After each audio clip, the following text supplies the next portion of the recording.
In the pouring rain of a sodden French field, a general with fire in his eyes slammed his fist against the hood of a mud-splattered jeep and roared at the sky as if he could bully the very weather into submission. That general was George S. Patton, and in those final weeks before everything changed, he was a man on the edge of greatness, chafing against chains he refused to accept.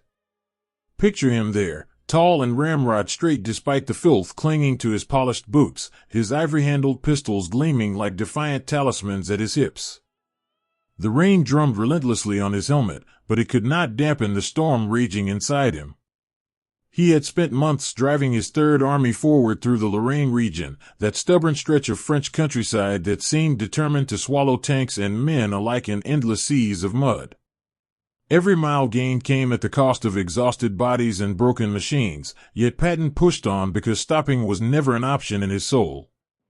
You could see it in the way he moved among his men. Patton wasn't the kind of commander who stayed back at headquarters issuing orders from a dry map table. No, he was there in the thick of it, standing beside a stalled Sherman tank as mechanics cursed and wrenched at its tracks. "God damn it, son," he'd boom in that gravelly voice that carried over the clank of tools and the patter of rain, "this machine wants to fight as much as you do. Get it moving or I'll drive it myself." The young crew, faces streaked with grease and exhaustion, would straighten up despite their aching backs. There was something magnetic about him, a raw belief that victory wasn't just possible but inevitable if you willed it hard enough. One sergeant later recalled in a letter home how Patton's presence turned fear into fuel. The sergeant, a farmer's son from Ohio named Frank, had watched his best friend die in a German ambush just days earlier. He was ready to break, hands shaking as he loaded ammunition in the downpour. Patton stopped, placed a firm hand on his shoulder, and looked him square in the eye. "I know what it's like to lose brothers in this fight," the general said quietly, for once without the theatrics. "But you keep going for them. You make their sacrifice count. That's how we beat these bastards." Frank wrote that those words kept him going through nights when the cold and the doubt felt heavier than his pack. Small moments like that, human connections forged in the mud, defined Patton's command. He understood that wars aren't won by strategies alone, but by men who feel seen, who believe their commander shares their pain and their fire. Patton's own journey to that rain-soaked field had been one of relentless self-forging. Born into a family that valued duty and courage, he had chased glory since boyhood, reading tales of ancient warriors and dreaming of leading charges across battlefields. He carried those dreams into West Point and beyond, turning personal setbacks into fuel for an unyielding drive.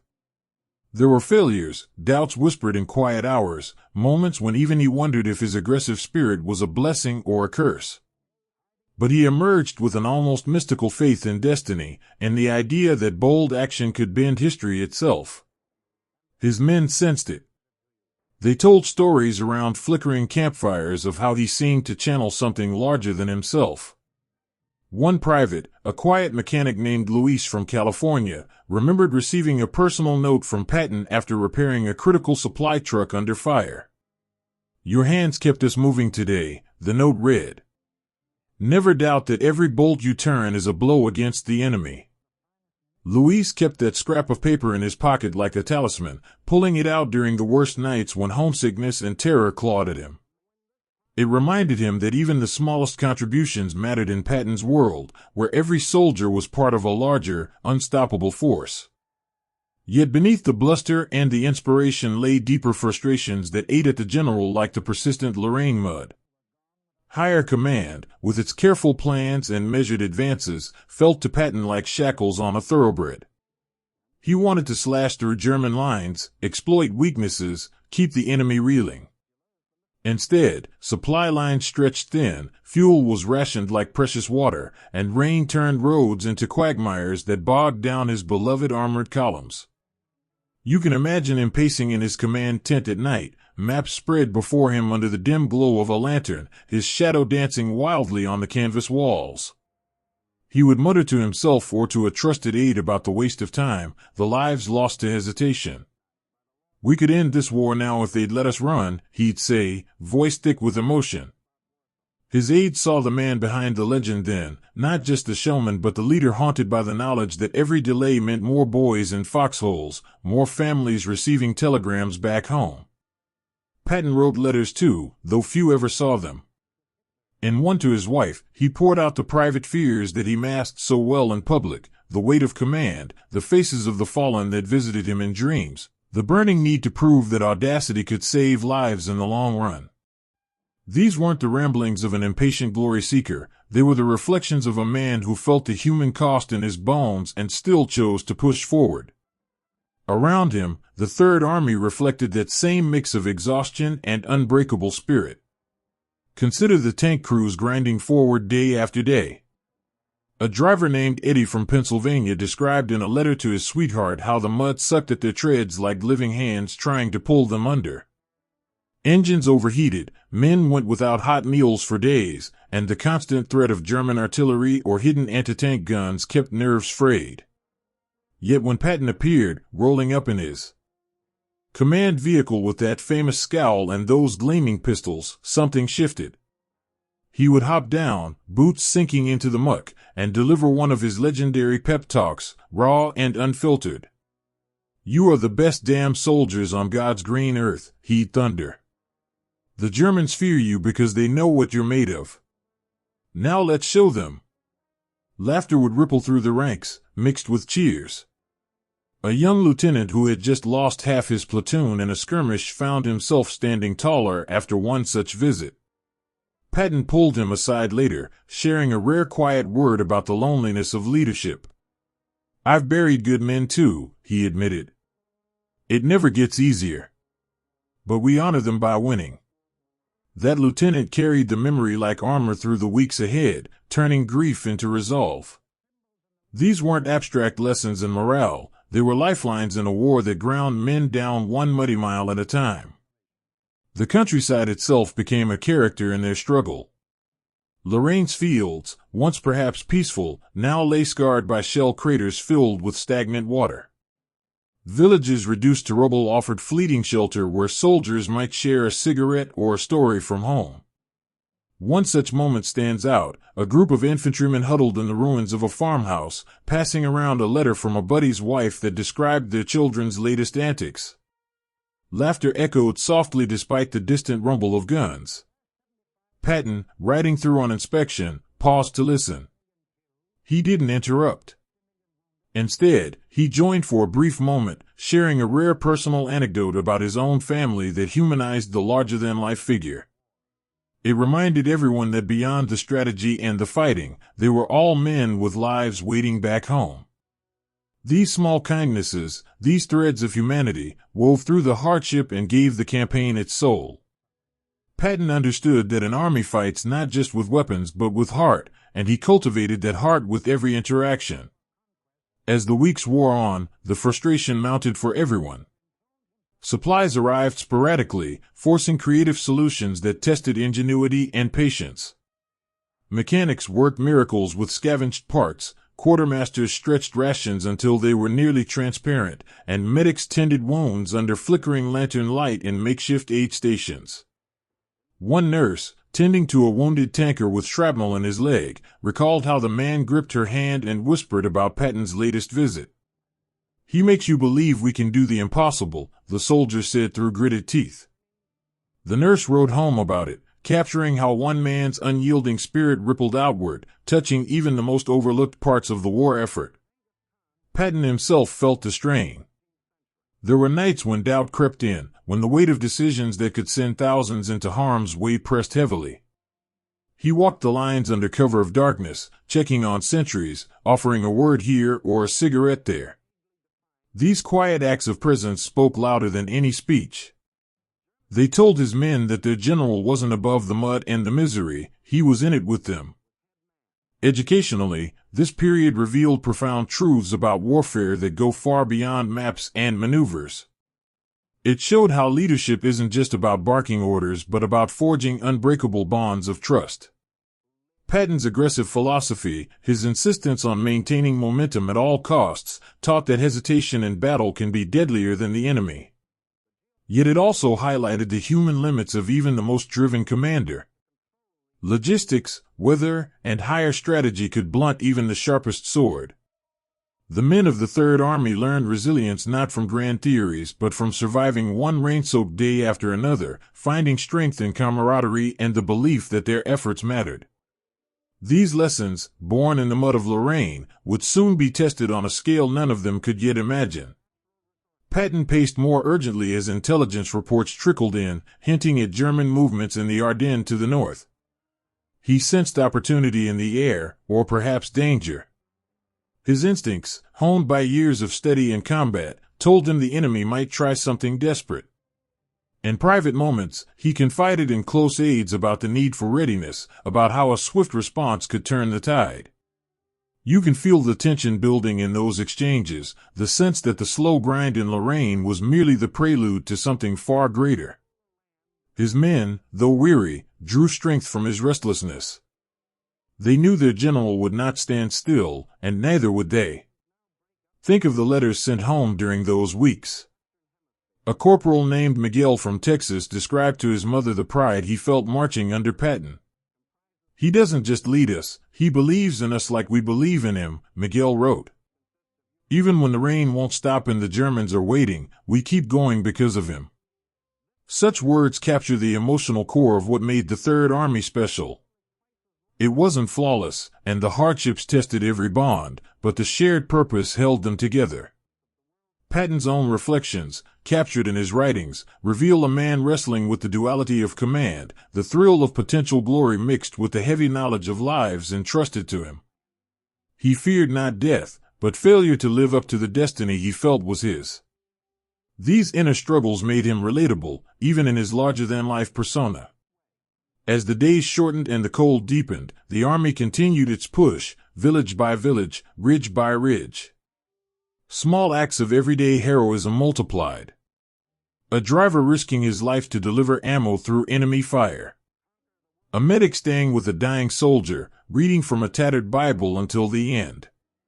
Patton acknowledged these in his own way, sometimes pinning medals with a gruff word of thanks that meant the world. One such ceremony, held in a muddy clearing, saw a young soldier who had single-handedly held the position against a counterattack step forward. Patton looked at him with genuine respect and said, "Son, men like you are why we'll win this thing." The soldier later told his squad mates that in that moment, all the fear and fatigue washed away, replaced by a fierce determination. The landscape mirrored their struggle, rolling hills scarred by conflict, forests that provided cover but also hid threats, rivers that became obstacles or lifelines depending on the day. Soldiers shared stories around evening fires about home, about sweethearts and future plans, finding solace in the ordinary amid the extraordinary. Patton encouraged this, knowing that remembering what they fought for kept spirits alive. He himself drew strength from thoughts of his family, from the legacy he wanted to leave. These personal anchors grounded the entire effort, turning an army into a family bound by purpose. Yet the impatience grew. Patton saw potential wasted in cautious advances. He argued passionately in meetings, his voice rising with emotion as he painted pictures of what bold strokes could achieve. His superiors listened, sometimes swayed, often restrained. This friction revealed deeper insights into alliance warfare, where coordination and politics could temper even the most brilliant tactical minds. Patton chafed, but he channeled it into driving his men harder, preparing them for whatever came next. The human cost was ever present, letters never delivered, empty bunks in tents, the quiet grief shared in glances between comrades. Through it all, resilience bloomed in unexpected ways, small kindnesses like sharing a last ration or offering a shoulder to a limping buddy. As this chapter of their campaign drew toward its dramatic pivot, Patton stood once more in the rain, looking northward. Something was stirring, and he was ready. His men, inspired by his unyielding spirit, stood with him. The general who could not stand still was about to unleash something extraordinary. Friends, as we reflect on the human drive that defined leaders like Patton and the soldiers who followed him, it's moments like these that remind us why preserving history matters so deeply. If stories of courage and sacrifice move you as they do me, I want to share something truly valuable. I recommend exploring authentic World War II memorabilia and classic films like Midway on Prime. These let you visually connect with the sacrifices of soldiers across every theater and honor their enduring legacy in a tangible way. It's like bringing these tales off the page and into your hands or screen, deepening that emotional bond with the past. Please, to keep yourself safe, only use the secure link I've placed in the description below.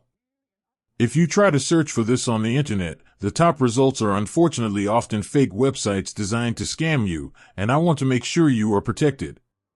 The stage was set in the mud and rain of Lorraine. A restless general and his devoted army were primed for the greatest test of their lives. What happened when the storm finally broke in the Ardennes would echo through history, proving that sometimes the man who refuses to stand still can change everything. Deep in the flickering light of a concrete bunker buried beneath the German countryside, a man with trembling hands and burning eyes leaned over a vast map and whispered a final, desperate gamble that would decide the fate of thousands.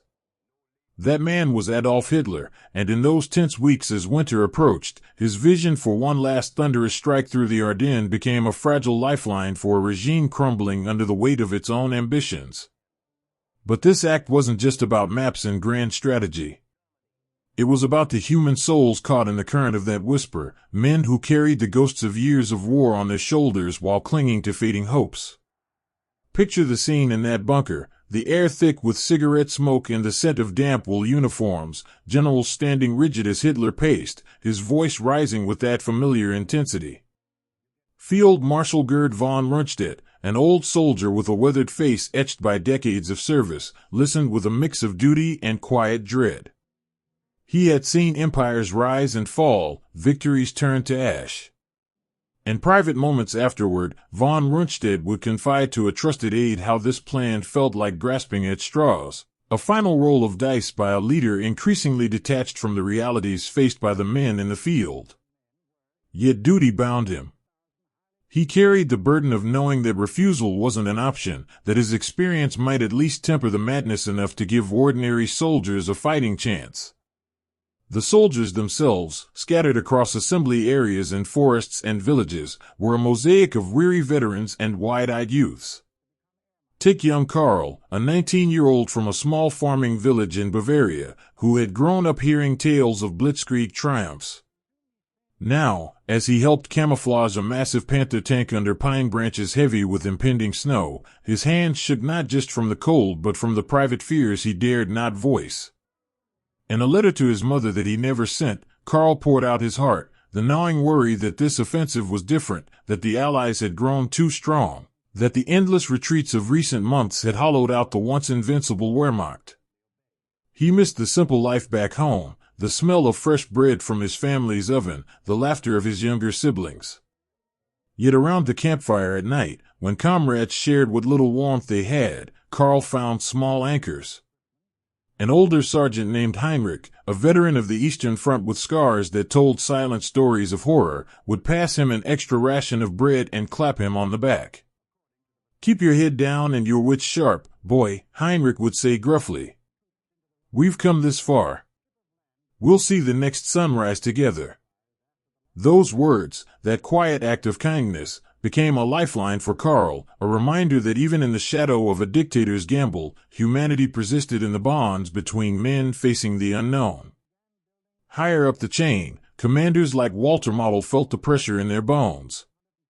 Model, known for his iron will and hands-on style, moved among the troops with a determination that masked deeper reservations. He inspected supply depots where fuel was hoarded like gold, spoke with engineers working through the night to prepare bridges and roads that might never hold under the strain. In rare quiet hours, Model would sit alone with a cup of weak coffee, reflecting on the human cost already paid and the greater one looming. He had lost too many good men in fuel stands, seen families shattered by telegrams. This offensive represented a chance to seize the initiative, to perhaps force a negotiated peace, but he knew the odds were steep. His private reflections revealed a leader torn between loyalty to the cause and the welfare of the soldiers who trusted him. He pushed them hard in training, demanding excellence because anything less meant death in the coming fight, but he also ensured small comforts were possible, a hot meal here, a day of rest there, words of encouragement that acknowledged their sacrifices. The forests where these men prepared hummed with a strange energy, a blend of anticipation and underlying anxiety. Trees stood like silent sentinels, their branches dusted with early frost, concealing the massing of men and machines. Soldiers wrote letters by lantern light, pouring emotions onto thin paper. A tank gunner named Fritz, a father of two from the Ruhr, described to his wife the beauty of a quiet moment watching deer move through the woods, a stark contrast to the mechanical beasts they hid nearby. "I think of you and the children every night," he wrote, his hand steady despite the fear. "This push could bring us home sooner. I have to believe that." Those letters, filled with love and fragile hope, humanized the vast machine of war. Fritz shared stories with his crew about his daughter's first steps, laughing softly as they cleaned weapons and checked tracks. Such moments of normalcy, of shared vulnerability, forged resilience. They taught that even in the grip of a desperate strategy, men found strength in remembering what waited beyond the battlefield. Propaganda from Berlin painted this as the masterstroke that would split the Allies and turn the tide, but the men on the ground sensed the desperation.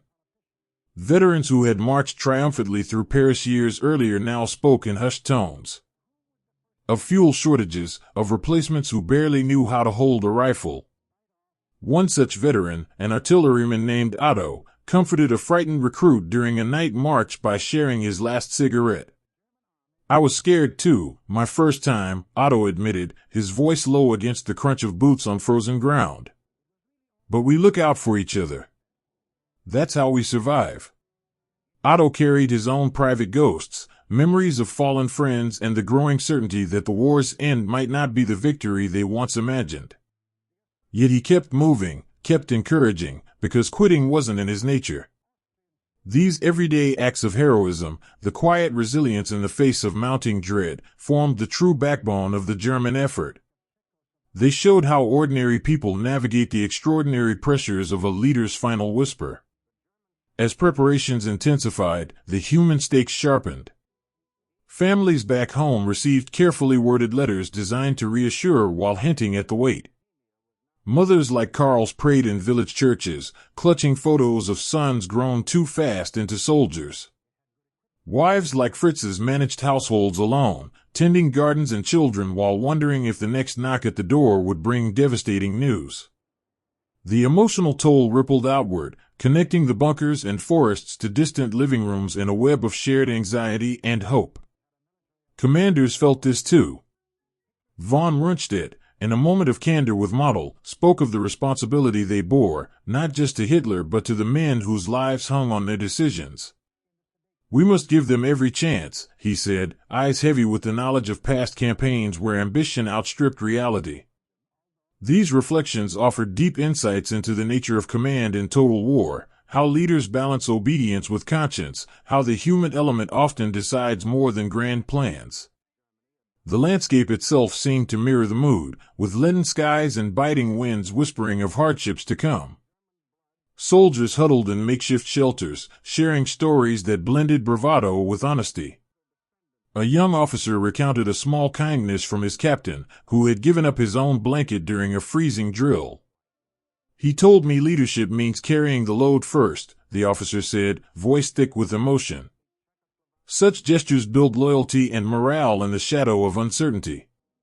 They illustrated how empathy and example can sustain an army when resources and luck run thin. Patton's counterpart on this side of the lines, though different in style, operated under similar pressures of expectation and limitation. The contrast highlighted universal truths about warfare: no side holds a monopoly on courage or doubt. As the final briefings occurred in dimly lit rooms, tension crackled like static electricity. Hitler's whisper had set wheels in motion that no one could easily stop. Soldiers checked equipment one last time, said silent prayers, embraced comrades with extra firmness. Carl thought of his family's farm, wondering if he would return to till the fields. Heinrich patted his shoulder again, offering a worn lucky coin passed down from his own father. Fritz sealed another letter, promising his wife a future worth the fight.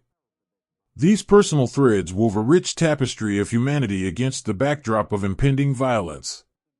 They remind us that behind every offensive, every strategic gamble, lie countless individual hearts beating with fear, love, and determination. The education in these moments runs deep. This period revealed how desperation can fuel audacity but also breed fragility. When a regime's survival hinges on one bold stroke, the human cost multiplies, yet the resilience of individuals can defy even the longest odds. Soldiers learned that survival often depends not on superior numbers but on the bonds forged in shared adversity, the small kindnesses that keep hope alive. Leaders confronted the limits of control, the way personal doubts and troop morale shape outcomes more than any map. These insights, drawn from the lived experiences of men on the German side, enrich our understanding of conflict's true face, far beyond headlines of victory or defeat. In the quiet before the storm, as engines idled and whispers faded into resolve, the men prepared to step into history. Their stories of doubt and defiance, of humanity persisting in darkness, set the stage for the collision that would test everyone involved. And speaking of the unvarnished truths behind these experiences, if you've been moved by the raw human realities we've explored here, I have something special that takes you even deeper.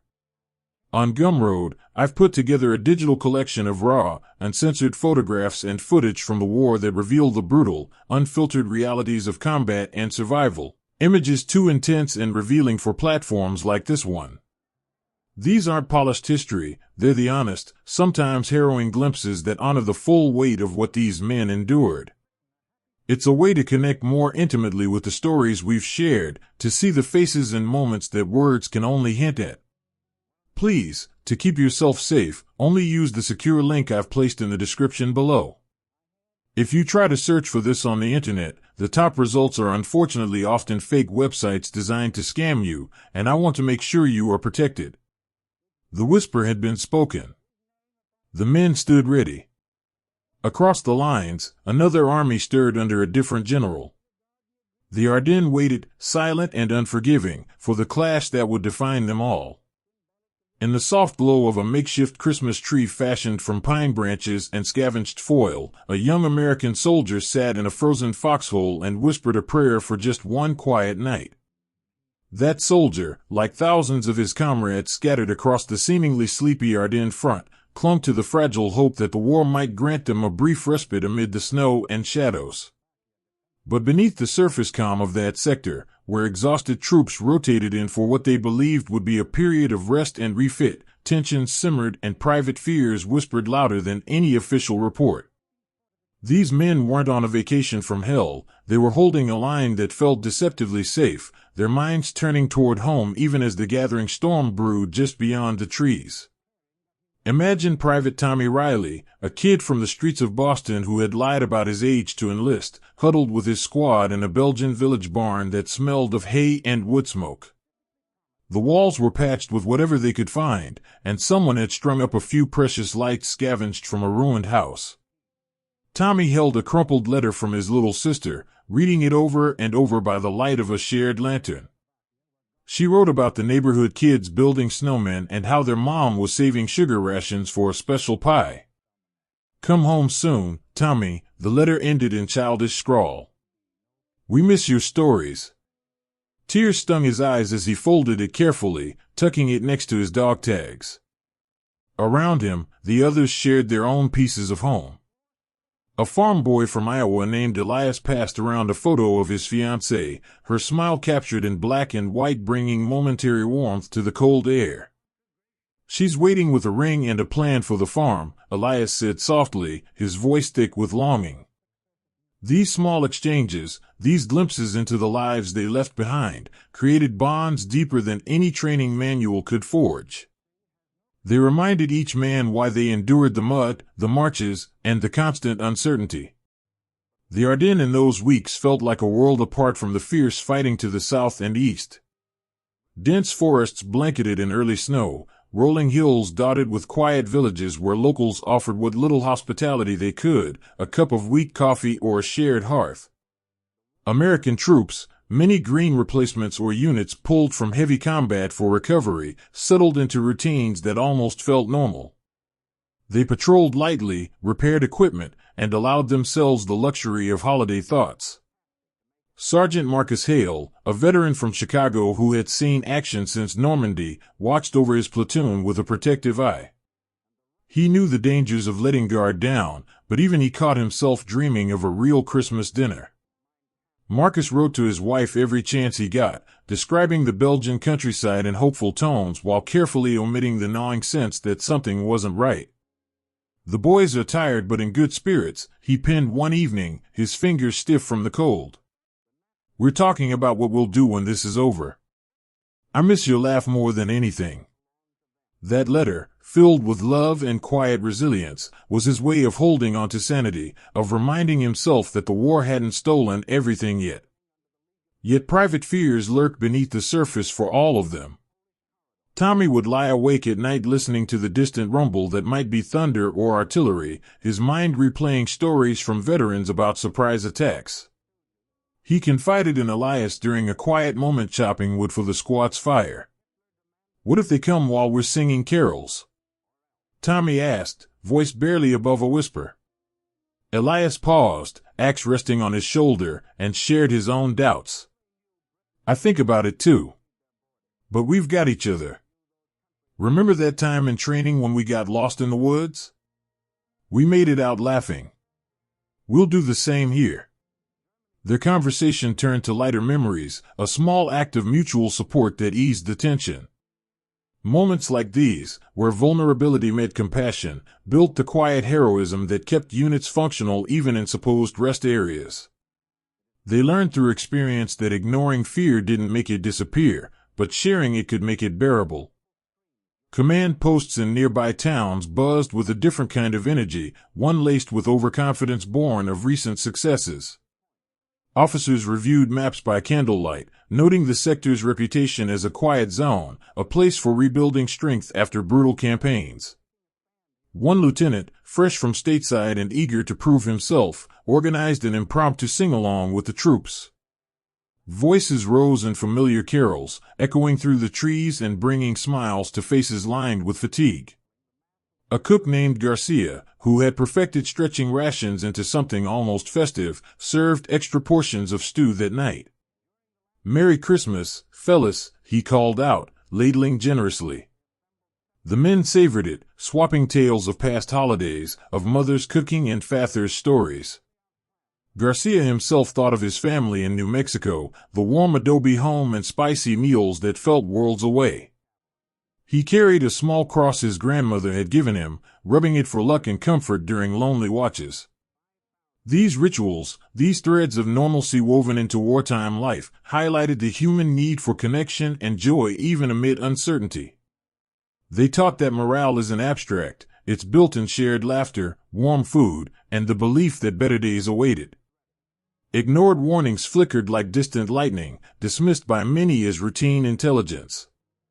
Scouts reported unusual activity across the lines, but in the spirit of holiday respite, the focus remained on recovery. Sergeant Hale felt the unease more keenly than most. During a patrol through the misty woods, he paused at an old crossroads shrine, a simple stone marker where locals left flowers. He knelt briefly, not in prayer exactly, but in reflection. The quiet of the forest pressed in, birdsong mixing with the crunch of snow under boots.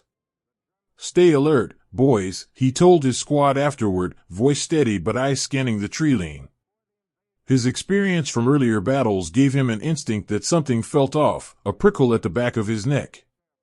Yet even he allowed a measure of hope, writing in his journal about the beauty of the snow-covered pines and the resilience of the Belgian people who had endured occupation. "These folks know hardship better than we do," he noted. "Their kindness reminds me what we're fighting for." Hale's quiet leadership, blending vigilance with empathy, inspired his men to push through the fatigue. In the villages, interactions with civilians added layers of emotion. A widow named Marie, who had lost her husband early in the war, opened her modest home to a group of GIs for a makeshift meal. She spoke little English but communicated through gestures and shared photographs of her children now grown and scattered. Tommy, with his outgoing nature, helped her carry water and in return listened as she hummed old folk tunes. The exchange brought tears to both, a reminder of universal losses and hopes. Marie slipped a small knitted scarf into Tommy's pack as they left, a token of gratitude. For the cold nights, she managed. These human connections across cultures strengthened the soldiers' resolve, showing them the personal stakes beyond military objectives. Wars are won or lost not just on battlefields but in the hearts of those who endure them, soldiers and civilians alike. As nights grew longer and the cold deeper, small acts of everyday heroism multiplied. A medic named Doc Reynolds stayed up late treating blisters and minor ailments, offering words of encouragement alongside bandages. "You're all tougher than you know," he'd say with a tired grin. One young replacement, overwhelmed by homesickness, broke down during a watch. Reynolds sat with him, sharing stories from his own life back in Ohio, turning despair into determination. Letters continued to flow, carrying dreams and fears across oceans. Elias wrote to his fiancée about the simple joys they would share, promising dances and long walks. These correspondences were lifelines, emotional anchors that kept men grounded when the world felt chaotic. They revealed the profound personal cost of service, the way separation tested relationships and forged new strengths. The deceptive tranquility of the front allowed time for reflection that many hadn't experienced in months. Tommy pondered his future during quiet moments, questioning if the boy who left Boston would recognize the man who returned. Hale contemplated the weight of command, the faces of those he had lost and those he protected now. These internal journeys, shared in fragments around fires or in foxholes, educated them all in the realities of prolonged conflict. Resilience wasn't the absence of fear but the choice to continue despite it. Camaraderie turned strangers into brothers, small kindnesses into sources of power. The Christmas spirit, even diluted by war, fostered a sense of shared purpose that would soon be tested like never before. Local children in the villages brought additional layers of poignancy. Wide-eyed kids with patched clothes would approach the soldiers, trading stories or small gifts for chocolate bars. One boy, no older than 10, showed Tommy a carved wooden soldier his father had made before disappearing. The exchange left Tommy reflective, thinking of his own sister and the innocence war threatened. He gave the boy extra rations and a promise to help rebuild when it was over. Such interactions humanized the conflict, reminding everyone of the generations affected and the hope for a better tomorrow. Despite the calm, subtle signs of unrest built tension. Unusual supply movements, muffled sounds in the distance, reports from forward positions that suggested more than routine enemy activity. Officers debated in hushed tones, balancing the need for rest with prudent caution. Hale pushed his platoon to maintain readiness without spoiling the fragile morale. "Enjoy the moment," he advised, "but keep your powder dry." His balanced approach reflected hard-won wisdom, teaching that true leadership means preparing for the worst while nurturing the best in people. As the holiday drew near, the men allowed themselves fuller celebrations within limits. Impromptu concerts, stories swapped late into the night, dreams voiced aloud. Garcia outdid himself with a special batch of pancakes using hoarded supplies, drawing cheers and laughter. In those hours, fears receded, replaced by camaraderie and gratitude. Yet underneath, the front wasn't truly sleeping. Instincts honed by combat kept some men watchful, their quiet vigilance a form of heroism in itself. Tommy felt it during a solitary guard duty, the forest alive with unseen possibilities. He clutched his sister's letter and resolved to make it home. These experiences on the Christmas front offered lasting insights into the psychology of soldiers at war. Complacency can creep in during lulls, but the human spirit adapts, finding joy and strength in community. Personal stories like these show how emotions, fears, and kindness shape outcomes as much as any tactic. The men learned resilience through shared vulnerability, the value of small comforts and sustaining fighting spirit. Their quiet stand in the Ardennes, unaware of the gathering forces opposite them, exemplified the unpredictable nature of conflict, where rest can precede the greatest trials. The season of hope mingled with the shadow of uncertainty, pulling the soldiers in conflicting directions. Families back home waited for word, imagining their loved ones safe for the holidays. Letters crossed paths in the mail system, carrying love and prayers that bridged the distance. Elias imagined his fiancée reading his words by a fireside, drawing strength as he did from hers. These emotional ties formed an invisible network supporting the entire effort, proving that connection fuels endurance. In the end, the Christmas front that wasn't sleeping represented more than a quiet sector. It was a tapestry of human experience, woven with longing, camaraderie, caution, and quiet courage. The men stood ready in their own way, hearts turned homeward even as duty held them firm. Little did they know how soon their rest would shatter, testing every bond and every prayer they had offered. Friends, stories like these, the personal struggles and quiet strengths of these soldiers, remind us how vital it is to keep history alive through dedicated work. If these tales have touched you and you want to support the deep research and storytelling that brings them to life for future generations, I invite you to leave a small tip on Ko-Fi, as little as $1. Every contribution helps sustain this effort so more powerful histories can reach more people. It's like chipping in for the next chapter, keeping the voices of these men echoing forward. Please, to keep yourself safe, only use the secure link I've placed in the description below. If you try to search for this on the internet, the top results are unfortunately often fake websites designed to scam you, and I want to make sure you are protected. The trees stood silent, the snow fell softly, but the front stirred with unspoken warnings. Across the lines, another force prepared in darkness. The peace was an illusion, and soon the Ardennes would awaken in fire. The thunder came without warning, a roar that split the quiet Christmas morning and turned the world into a nightmare of fire and steel. That morning, the deceptive peace of the Ardennes shattered like fragile glass under the weight of a surprise assault that caught thousands of American soldiers off guard. Men who had been dreaming of home, sharing stories around fires, or writing letters to loved ones suddenly found themselves in a maelstrom of explosions, tracer fire, and advancing shadows. The human drama that unfolded in those first chaotic hours revealed the raw fragility and incredible resilience of ordinary soldiers thrust into extraordinary terror. It was a moment that tested every bond, every fear, and every ounce of courage they possessed. Picture Private Tommy Riley, the young Boston kid from the quiet village barn, jolted awake in his foxhole as the ground heaved beneath him. The air filled with the deafening crash of artillery shells raining down, trees splintering overhead like matchsticks. Dirt and snow cascaded into his position, half burying him as he fumbled for his rifle with shaking hands. His heart pounded so hard he thought it might burst. In that instant, all the holiday warmth evaporated, replaced by a primal surge of fear that made his stomach twist. Elias, he screamed for his friend, voice lost in the cacophony.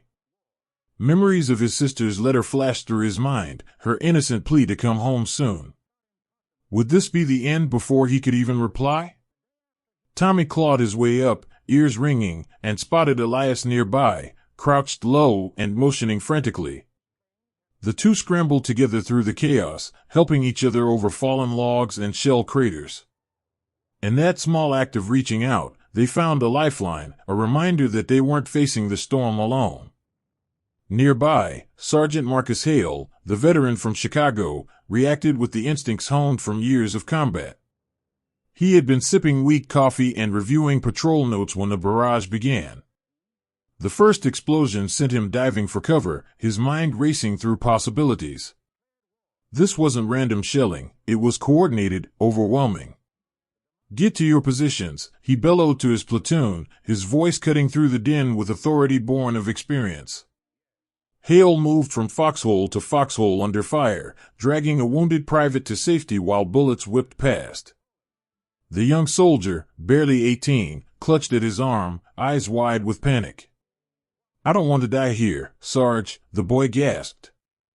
Hale pressed a bandage to the wound and looked him square in the eye. You're not dying today, son. We fight together. Think of your family. Make them proud. Those words, delivered amid the hellfire, steadied the private long enough for them to reach better cover. Hale's quiet heroism that morning wasn't about grand charges but about presence, about refusing to let fear paralyze the men who looked to him. In his pocket was the latest letter from his wife, unread yet, promising a future he now fought desperately to reach. The forests that had seemed so peaceful the night before transformed into a deadly labyrinth. Trees ignited from incendiary rounds, casting eerie orange glows through the smoke and mist. Communications broke down almost immediately, leaving small units isolated and confused. A squad led by Lieutenant Garcia, the resourceful cook turned leader in crisis, found themselves pinned near a crossroads. Garcia, who had served hot meals just days earlier, now directed fire with steady hands despite the terror clawing at his gut. One of his men, a quiet replacement from Texas named Ruiz, froze as enemy infantry appeared through the trees. Ruiz thought of his mother's tamales and the family gatherings he missed, a wave of homesickness crashing over him amid the adrenaline. I can't move, he whispered to himself. Garcia crawled to his side, placing a firm hand on his shoulder. Breathe, brother. We've got this. Aim steady like I showed you. That simple touch, that shared humanity in the face of death, unlocked something in Ruiz. He raised his weapon and returned fire, the two men covering each other as they fell back to a better position. Small kindnesses like Garcia's became acts of profound heroism, proving that leadership in chaos often means seeing the fear in another's eyes and choosing connection over command. Further along the line, a medic named Doc Reynolds worked feverishly in a makeshift aid station that was rapidly coming under direct threat. Wounded soldiers streamed in, some screaming, others eerily silent from shock. Reynolds moved among them with calm efficiency, though inside he battled his own rising panic. A young lieutenant with a shattered leg gripped his hand tightly. Tell my wife I love her, the officer murmured through gritted teeth. Reynolds nodded, applying a tourniquet while sharing a story from his own life to distract from the pain. My daughter just learned to walk before I shipped out. She's probably chasing the dog right now. You'll see your family again too. Hold on for that. The exchange anchored both men, turning a scene of suffering into one of shared resilience. Reynolds later reflected in a brief note he scribbled that the true battle that morning wasn't just against the enemy but against despair. These personal reflections, born in blood and snow, highlight how medical personnel became emotional pillars, weaving compassion into the fabric of survival. The confusion spread like wildfire as reports filtered back unevenly. Some positions held firm through sheer determination, while others disintegrated under the weight of surprise and superior initial pressure. A tank crew caught in the open struggled to bring their Sherman to life, the engine coughing in the cold as shells landed nearby. The commander, a level-headed sergeant named Kowalski from Detroit, directed his men with cool precision. One crewman, a mechanic named Patel whose family had immigrated from India, worked frantically on a jammed mechanism. It's that bad, Patel called out, fear edging his voice. Kowalski slid in beside him, tools in hand, and together they freed it under fire. Good work, partner, Kowalski said, clapping him on the back as the tank finally lurched forward. That teamwork, forged in seconds of crisis, exemplified the everyday heroism of crews who treated their machines like extensions of themselves and their comrades like family. Patel thought of letters from home urging him to stay safe, drawing strength from the knowledge that his efforts protected not just the crew but the larger hope of victory. Civilians in nearby villages faced their own terror as the fighting spilled into their streets. Belgian families who had offered warmth to American troops now huddled in cellars, listening to the roar overhead. One elderly couple, the same who had hosted sing-alongs, sheltered a lost GI who stumbled and wounded. The wife, despite her own shaking hands, bandaged him and offered what little food remained. "You are our sons now," she said in broken English, her eyes filled with a mother's compassion. The soldier, overwhelmed, whispered thanks and shared a moment of quiet prayer with them. These cross-cultural acts of kindness amid the breaking world underscored the human threads that war cannot fully sever. They taught that empathy knows no uniform, providing emotional sustenance when physical safety vanished. As the morning wore on, pockets of resistance formed through individual initiative. Tommy and Elias linked up with Hale's group, forming an ad hoc defense in a ruined farmhouse. They shared ammunition, encouraged each other with jokes about Boston winters versus Ardennes snow, and held their line long enough for stragglers to join. Hale read snippets from his wife's letter to boost spirits, turning personal love into collective motivation. "She says the kids are praying for us," he told them. "Let's make those prayers count." The emotional boost carried them through waves of attack, their resilience a testament to the power of shared purpose. Reflections like Hale's showed how private anchors, letters and memories, became weapons against chaos. The human impact deepened with every passing hour. Men who had celebrated makeshift holidays now confronted mortality directly. A young private who had sung carols the night before lay wounded, clutching a photo of his sweetheart and murmuring regrets about unsaid words. Comrades risked fire to drag him to safety, one sustaining a minor wound in the process. "We don't leave our own," the rescuer said simply, binding his injury while keeping watch. These acts of quiet bravery, often overlooked in larger narratives, reveal the true cost of surprise, shattered assumptions, sudden maturity, and the forging of unbreakable loyalty under duress. Educationally, that morning drove home profound lessons about the nature of warfare. Surprise attacks exploit complacency, turning rest into vulnerability, yet they also awaken latent strengths in individuals and units. Soldiers learned that preparation of the mind and spirit matters as much as equipment, that fear is natural but can be channeled through camaraderie and leadership. The chaos illustrated how small decisions, a helping hand here or a steady command there, ripple into survival or sacrifice. Personal stories from the breaking front show that history is lived one terrified heartbeat at a time, with emotions and human connections shaping outcomes far beyond strategy. Throughout the ordeal, thoughts turned homeward in waves. Tommy imagined replying to his sister's letter with tales of survival. Elias pictured his fiancée waiting, vowing silently to return stronger. Garcia thought of New Mexico sunsets, fueling his determination. These reflections grounded them, providing emotional fuel when bodies faltered. The consequences were real and immediate, lives altered forever, families forever changed by outcomes of those hours, yet resilience bloomed in the unlikeliest places. As the morning gave way to a day of desperate fighting, the world that broke open revealed both humanity's fragility and its astonishing capacity to endure. Men like Tommy, Hale, and their comrades faced the abyss and chose to push back, one step, one shot, one kindness at a time.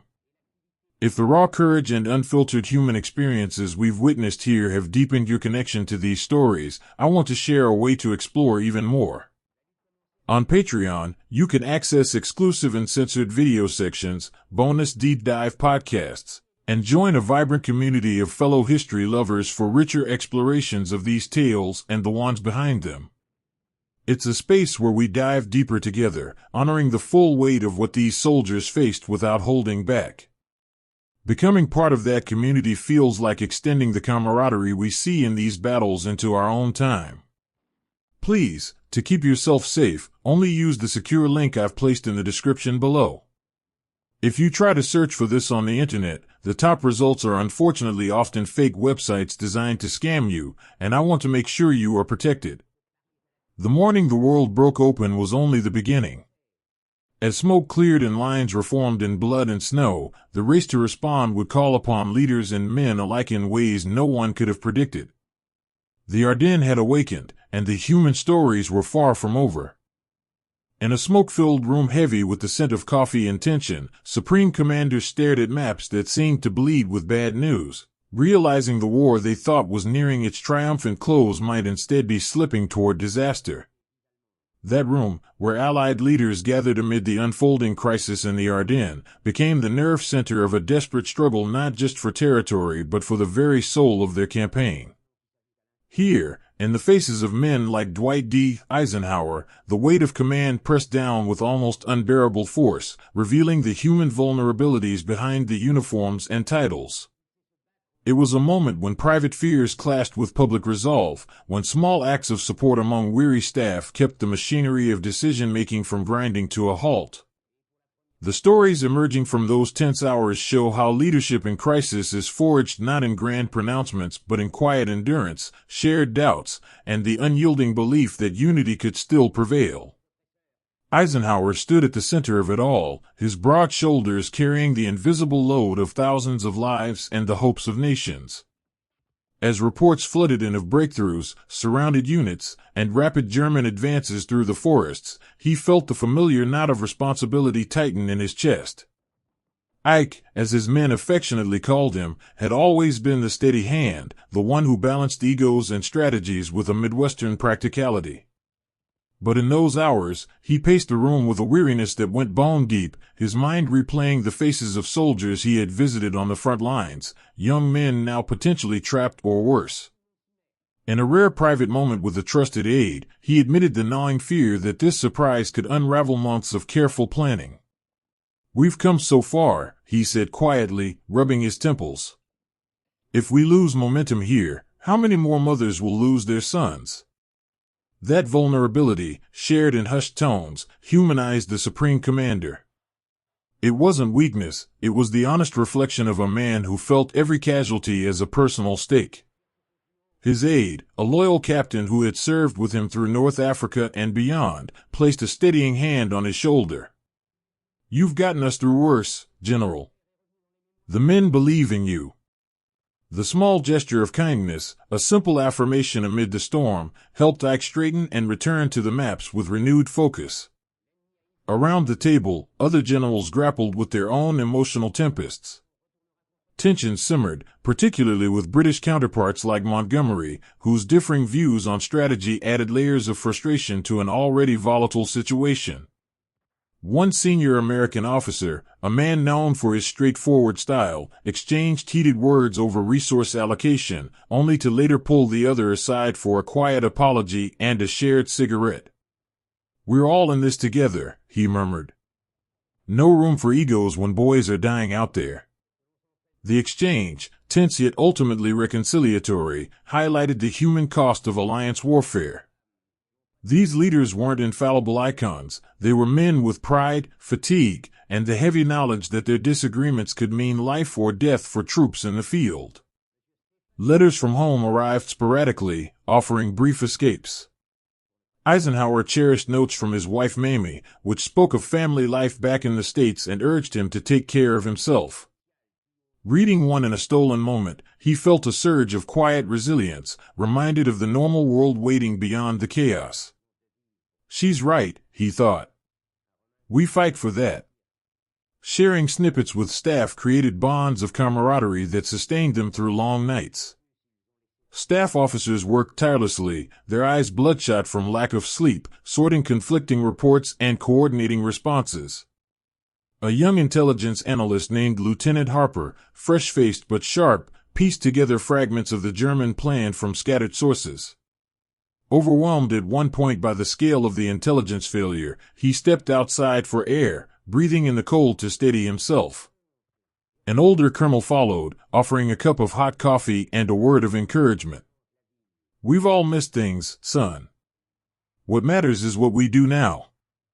Harper returned fortified, diving back into his work with renewed determination.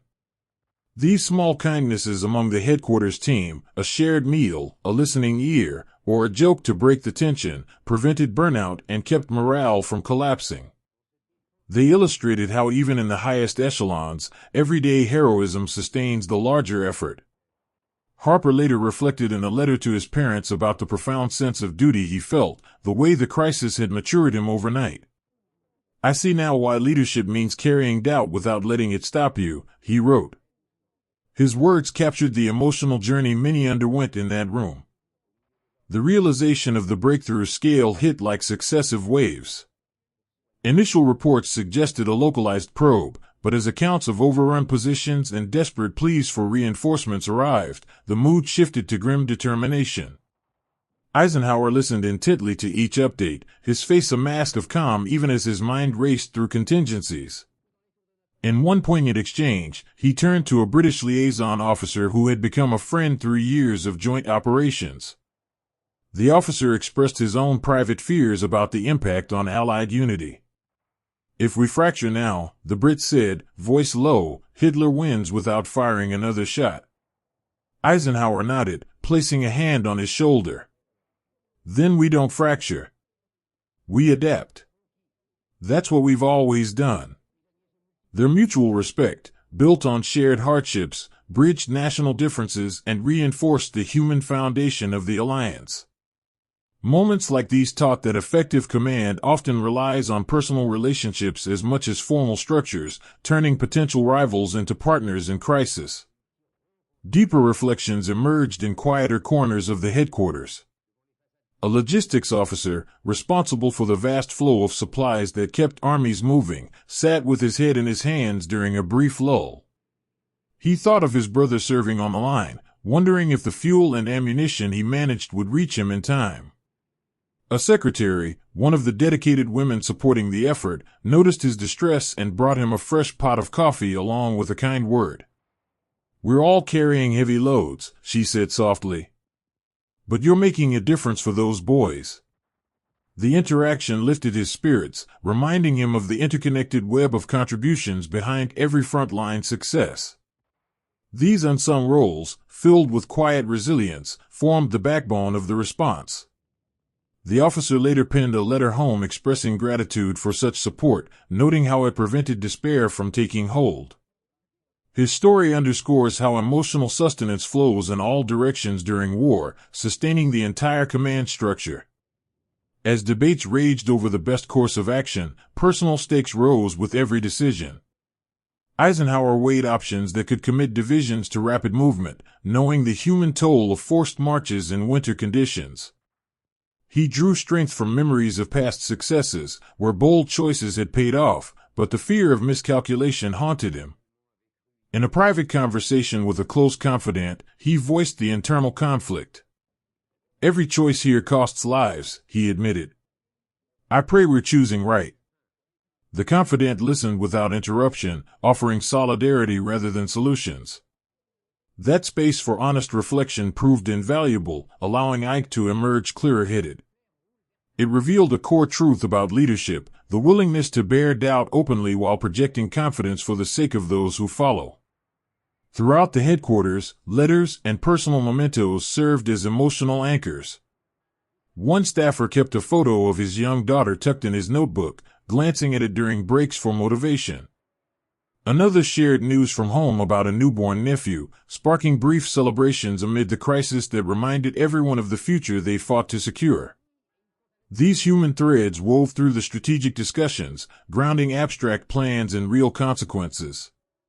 A young aide who had lost a close friend in earlier fighting found comfort in helping compile reports, turning grief into purposeful action. His quiet resilience inspired others, showing how personal loss can fuel greater commitment. The political and personal tensions with figures like Montgomery added complexity. Disagreements over priorities tested patience, yet underlying respect and a shared goal of victory often prevailed. In one heated exchange that threatened to boil over, a moment of levity from a junior officer, a well-timed joke about weather and stubborn generals, diffused the mood and allowed cooler heads to prevail. Laughter, however brief, became a weapon against despair, illustrating the psychological tools leaders employ to maintain effectiveness. Eisenhower valued such dynamics, recognizing that a healthy command environment required balancing friction with fellowship. As the scale of the emergency crystallized, the room transformed into a hub of determined activity. Plans coalesced around rapid redeployments and reinforcements, with each leader contributing insights shaped by their experiences. The human impact extended outward, as messages went to field commanders carrying not just orders but words of encouragement. Eisenhower personally ensured that tone remained supportive, knowing morale at the top rippled down. Staff members worked through exhaustion, sustained by camaraderie and the belief in their cause. One exhausted typist, fingers flying across keys, paused to share a care package from home with colleagues, distributing cookies that brought smiles and renewed energy. These gestures, though small, carried profound emotional weight, fostering a sense of family in the pressure cooker of command. Reflections on the broader meaning filled quieter moments. Leaders pondered how this surprise exposed vulnerabilities in intelligence and preparedness, yet also highlighted the adaptability of Allied forces. The crisis forced a reckoning with the unpredictable nature of war, where momentum could shift dramatically. Personal stories from the room, like Eisenhower's steadfastness amid doubt or the staff's quiet endurance, offer timeless lessons in crisis leadership. Empathy sustains teams, relationships bridge divides, and resolve emerges from confronting fears honestly. The emotional consequences lingered long after decisions were made.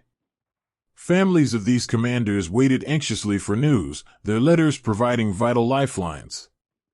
Eisenhower thought often of the troops directly affected, vowing in his heart to honor their sacrifices through wise choices. The room where the war almost ended ultimately became a crucible that strengthened resolve, proving that even at the brink, human spirit and collective will could pull back from the abyss. If diving into these hidden layers of leadership and the forgotten personal struggles behind major turning points resonates with you, I have a special offer that dives even deeper.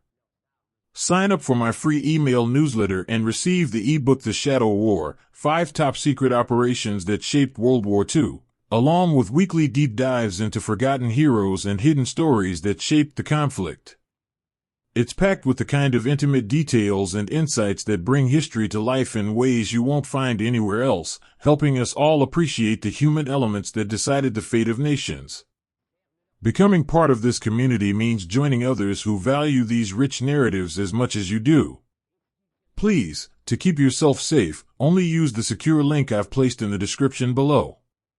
If you try to search for this on the internet, the top results are unfortunately often fake websites designed to scam you, and I want to make sure you are protected.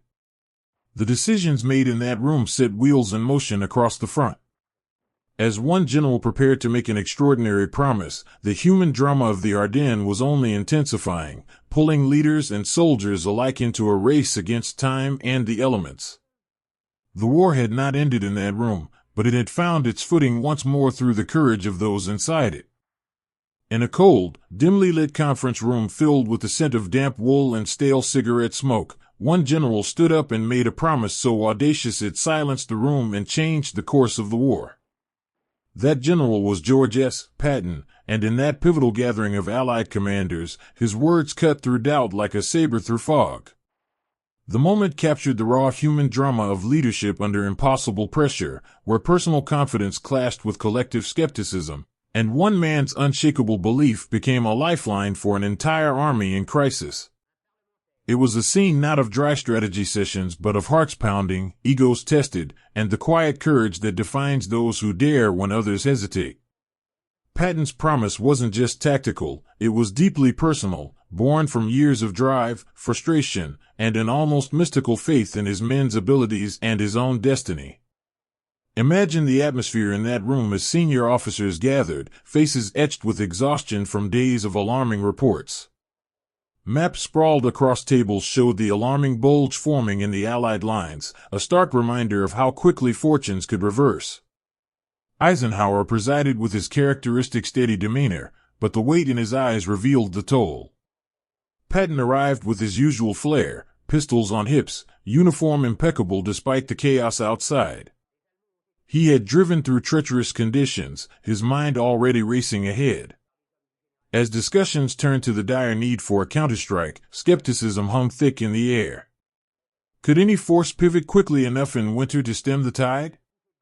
Doubts were voiced carefully, concerns about logistics, troop readiness, and the human cost of hasty action. One commander expressed a shared weariness, "We've asked so much of the men already." Another gamble could break them. Patton listened, his jaw set, then rose with that famous intensity. His voice, gravelly and commanding, filled the space as he laid out his vision.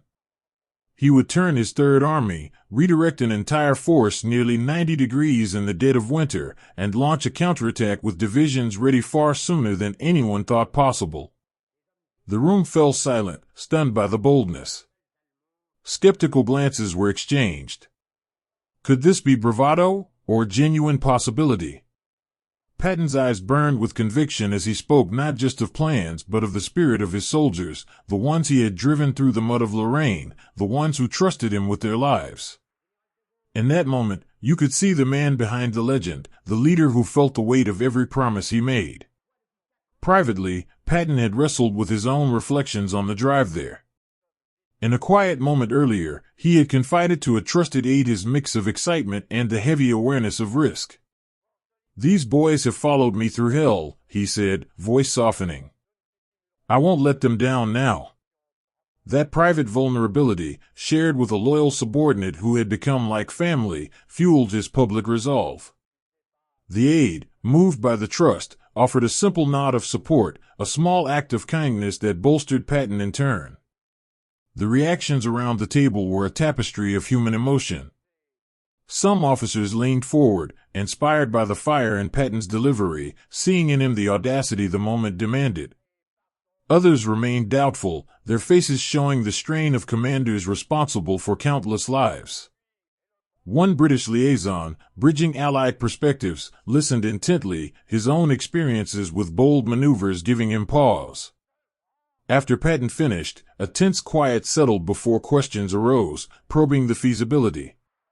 Patton answered with passion, painting vivid pictures of his troops' capabilities, the engineers who could work miracles, the drivers who would push through snow and ice. His words wove educational truths about warfare naturally through personal conviction. Momentum matters, aggressive action can seize initiative from surprise, but it all rests on the trust between leader and led. He spoke of the men in his army not as numbers but as individuals, the sergeants who inspired squads, the mechanics who kept tanks rolling, the infantrymen enduring frostbite yet pressing on. "They have the heart for this," he asserted, his tone carrying the emotional intelligence of a commander who knew his soldiers' souls. One skeptical general, burdened by recent losses, challenged the timeline gently but firmly. The exchange revealed layers of feeling, frustration on Patton's part, genuine concern on the others. Rather than escalate, Patton paused, meeting the man's eyes with respect. "I understand the doubt," he said, voice lowering. "I've buried good men too. But hesitation now costs more." The moment of empathy diffused tension, allowing discussion to move forward constructively. Small acts like this, acknowledging shared burdens, highlighted how human connection strengthens command in crisis. The challenger later reflected in private notes about the power of Patton's conviction, how it forced him to reconsider his own reservations. Such internal shifts, born in that room, rippled outward, shaping the Allied response. Patton's own emotional journey to that promise was rich with personal reflection. He had chafed in Lorraine, pushing against constraints while forging his army into a potent force. Letters to his wife during those weeks revealed a man wrestling with impatience and the fear of missed opportunities. "The men are magnificent," he wrote in one. "They deserve a commander who fights for them." Those private writings grounded his bold stance, reminding him of the human stakes. In the conference, that inner fire shone through, inspiring awe even among doubters. An aide who had traveled with him recalled Patton's quiet moments of prayer or contemplation before big decisions, the way he drew strength from faith and history. These glimpses into his character made the promise not reckless but rooted in deep personal resilience. As the meeting progressed, support coalesced around the audacity. Officers began offering resources, adjusting plans to enable the pivot. A quiet heroism emerged in the staff work that followed, men poring over details late into the night to make the impossible feasible. One logistics planner, exhausted yet determined, shared a personal story with a colleague about his own son serving under Patton. "If the general believes it, so do I," he said. The exchange, born of paternal concern and shared faith, reinforced commitment.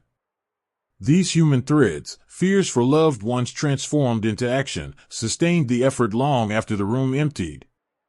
The promise stunned because it represented more than logistics. It embodied the triumph of will over circumstance, the way one leader's confidence could electrify an entire command. Patton left the meeting with a sense of purpose renewed, though private doubts lingered about execution.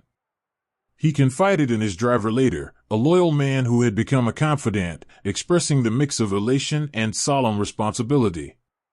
"We've got a chance to turn this around," Patton said. "For the boys out there." The driver's simple affirmation, "We'll do you proud, sir," was a small kindness that carried weight. Such relationships, built on mutual respect and shared hardship, formed the backbone of effective armies. Educational insights emerged naturally from the drama. Bold leadership can shift momentum in desperate times, but it requires trust earned through prior actions. The meeting illustrated how alliances thrive on navigating differences, how personal stakes drive better decisions. Patton's approach taught that understanding soldiers as people, not units, unlocks potential. Reflections from participants later revealed how the event matured their views on command, emphasizing adaptability and human factors over rigid plans. The emotional consequences extended far beyond the room. Families of these leaders and the troops they directed hung on outcomes, their letters providing emotional fuel. Patton's promise set in motion a massive human endeavor, men and machines moving against winter's fury. Soldiers in the field, unaware of the details, would soon feel the impact through renewed purpose and support.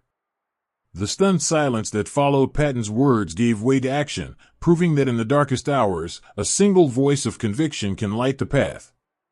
As the generals dispersed, the weight of what lay ahead settled. Patton's audacity had bought precious time and hope, but the true test would come in the execution, in the snow and blood of the coming days. The room where a promise stunned the world had ignited a race that would define legacies and save countless lives. If the stories of leadership, courage, and the human spirit in moments like that conference have stirred something in you, I want to share a meaningful way to connect even more deeply with this history. Explore authentic World War II memorabilia and classic films like Midway on Prime. These let you visually connect with the sacrifices of soldiers across every theater and honor their enduring legacy in a tangible way, bringing the faces and moments we've discussed into your own space. It's a powerful extension of the respect we feel for these men, turning words into something you can hold or watch and reflect upon. Please, to keep yourself safe, only use the secure link I've placed in the description below. If you try to search for this on the internet, the top results are unfortunately often fake websites designed to scam you, and I want to make sure you are protected. With that promise ringing in the air, the Third Army stirred to life. Columns began to move, men prepared for an epic pivot, and the race against time and the enemy was on. The Ardennes would never be the same. In the dead of a brutal winter night, columns of exhausted men and machines turned almost due north through ice-glazed roads and howling winds, achieving what many called impossible and saving the entire Allied effort in the process. That pivot, the redirection of Patton's Third Army in the face of Arctic conditions and overwhelming pressure, stands as one of the most extraordinary feats of human endurance and ingenuity in modern warfare. It wasn't accomplished by grand strategy alone, but by the blood, sweat, and quiet determination of thousands of ordinary soldiers, mechanics, drivers, and officers who refused to let the elements or the enemy break their momentum. In those grueling days and nights, personal fears collided with unbreakable resolve, small acts of kindness sustained wearied bodies and spirits, and the human stories behind the movement revealed profound truths about what people can achieve when belief and brotherhood align. Picture a young truck driver named Charlie Thompson from rural Kansas, hunched over the wheel of a deuce-and-a-half loaded with ammunition, his breath fogging the windshield as snow whipped against it. The roads were treacherous ribbons of ice, barely visible in the headlights. Charlie's hands ached from gripping the steering wheel for hours without break, his feet numb inside boots that offered little protection against the seeping cold. He thought constantly of his wife back home, pregnant with their first child, and the letter he had tucked in his pocket promising he'd return to see their baby born. "Just keep this rig moving," he muttered to himself, fighting the exhaustion that threatened to pull his eyes shut. Beside him rode his co-driver, a wiry mechanic from Detroit named Sal, who kept up a steady stream of encouragement mixed with jokes about their winter vacation.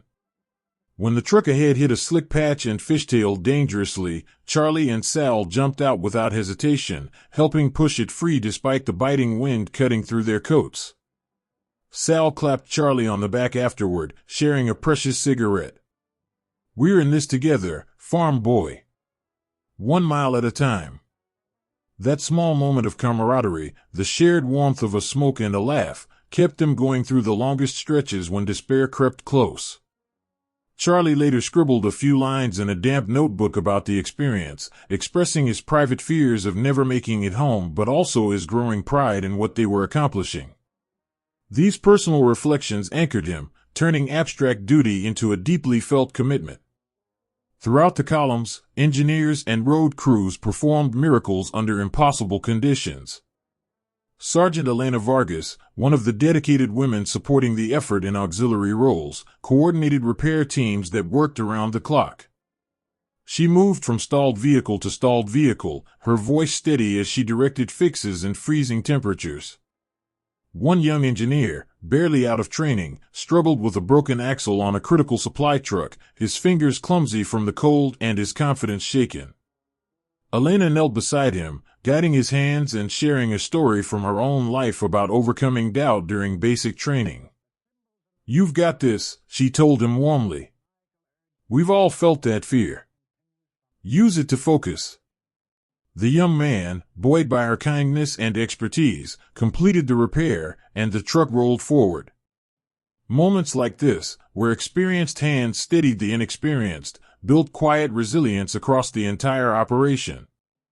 Vargas carried letters from her family urging her to stay safe, drawing strength from them during the hardest shifts. Her quiet heroism, often unseen, kept the lifeblood of supplies flowing when every delay could prove fatal. Patton himself was a whirlwind of energy, moving up and down the lines in his command vehicle, offering words that inspired and challenged. He understood the physical and mental toll, having pushed his men through similar hardships before. In one memorable stop, he climbed aboard a stalled tank, joining the crew in pushing and troubleshooting despite his rank. "Come on, boys," he boomed, his breath visible in the frigid air. "This iron horse wants to fight as much as you do." The crew, faces streaked with grease and exhaustion, found new energy in his presence. One tanker, a father of 3 named Marcus, later wrote to his children about the encounter. "The general got his hands dirty right alongside us," Marcus penned. "It made me realize we're all in the same fight." That letter, filled with pride and renewed purpose, traveled homeward as a testament to how leadership rooted in shared hardship forges unbreakable loyalty. Patton's private reflections during the pivot revealed his own emotional layers. He worried about the men pushed to their limits, about the risks of the maneuver, but his belief in their collective will kept him driving forward. He shared quiet words with aides about the human cost, acknowledging fears while emphasizing the greater good. These honest exchanges humanized the general, showing the thoughtful leader beneath the bold exterior. Quartermasters and supply officers faced their own trials, juggling limited resources to keep the columns fed and fueled.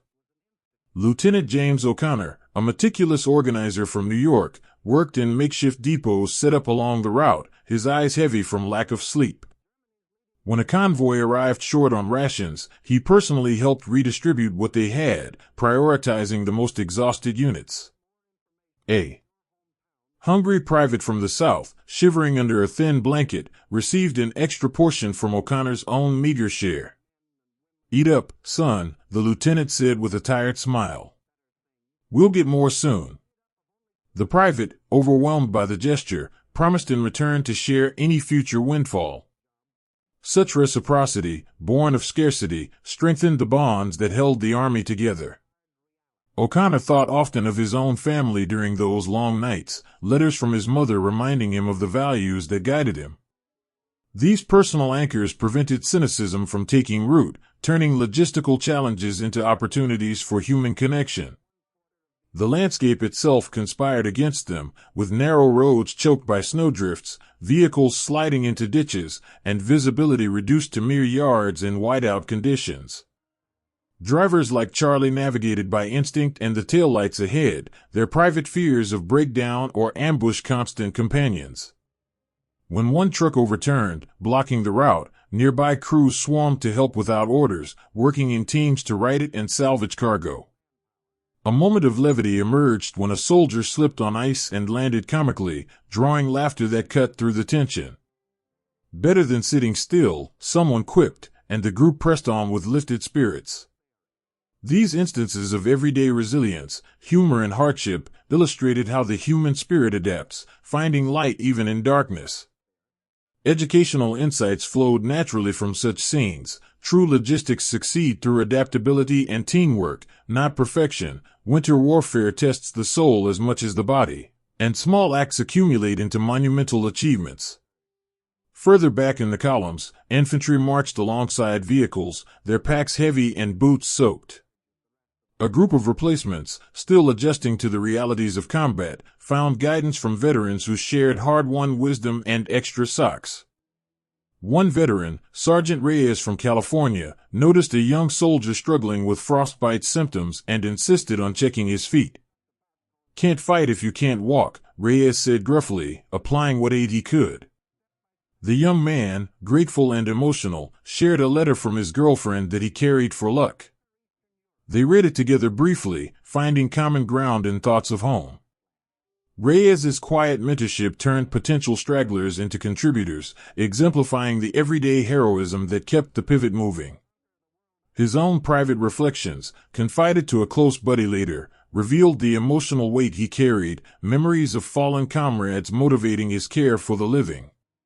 Mechanics performed near miracles in the field, repairing engines by flashlight in sub-zero temperatures, their hands raw and tools slipping. One team, led by a resourceful corporal named Patel, cannibalized parts from damaged vehicles to keep others running. When frustration mounted during a particularly stubborn repair, Patel recalled a story from his immigrant parents about perseverance in tough times. He shared it with the crew, turning the moment into a lesson in resilience that renewed their efforts. The successful fix brought cheers and backslaps, reinforcing the brotherhood forged in shared struggle. Patel wrote home about it, expressing how the experience deepened his appreciation for the collective effort and his place within it. As the pivot continued, Patton's influence permeated every level. His radio messages and personal visits injected energy, reminding men of the stakes and their capabilities. In one instance, he stopped to help free a mired half-track, getting mud on his boots and sharing a rare smile with the grateful crew. "You're the ones making this happen," he told them. The encounter left the men inspired, carrying his words like talismans through the worst stretches. Such leadership, blending presence with praise, highlighted how belief in people unlocks potential. Educational truths emerged here about the power of momentum in warfare, the critical role of logistics in modern conflict, and how human factors like morale and ingenuity often outweigh material advantages. The emotional consequences of the pivot were profound. Men pushed beyond limits discovered inner strengths they never knew they possessed. Letters sent during brief halts carried raw honesty, fears of failure, pride in accomplishment, love for those waiting at home. Families receiving them felt connected to the effort, their support sustaining the soldiers in return. The human cost, and frostbite, exhaustion, and lost equipment, was real, yet the achievements fostered a sense of shared victory even before the fighting resumed. Through ice and impossibility, the Third Army moved as one, a testament to the power of determined people united in purpose. The unsung heroes, drivers fighting sleep, engineers battling cold steel, officers balancing compassion with command, turned a desperate gamble into a masterstroke of human endeavor. If the raw, unfiltered realities of what these men endured in the snow and ice have moved you, I have something that takes you closer to their world than words alone can. On Gumroad, I've curated a special digital collection of raw, uncensored photographs and footage from the war, images and clips that capture the brutal, unfiltered realities of combat and survival, scenes too intense and revealing for this platform. These offer an honest look at the faces, the conditions, and the quiet moments of humanity that defined their experience, allowing you to honor their sacrifices with your own eyes. It's a powerful way to bridge the gap between story and truth. Please, to keep yourself safe, only use the secure link I've placed in the description below. If you try to search for this on the internet, the top results are unfortunately often fake websites designed to scam you, and I want to make sure you are protected. With the pivot complete, the spearheads turned toward the fight ahead. The impossible had been achieved through human will, setting the stage for one of the most dramatic rescues in military history. The race was gaining speed, and the Ardennes waited to see what these determined men would do next. The wind howled like a living thing through the snow-choked forests, whipping ice crystals into the faces of men who pushed forward one agonizing step at a time, their bodies screaming for rest while their wills refused to break. That was the white hell the soldiers of Patton's Third Army marched into as they raced northward, a brutal gauntlet of freezing temperatures, treacherous terrain, and relentless pressure that tested the limits of human endurance. These columns moving through the snow weren't faceless units on a map.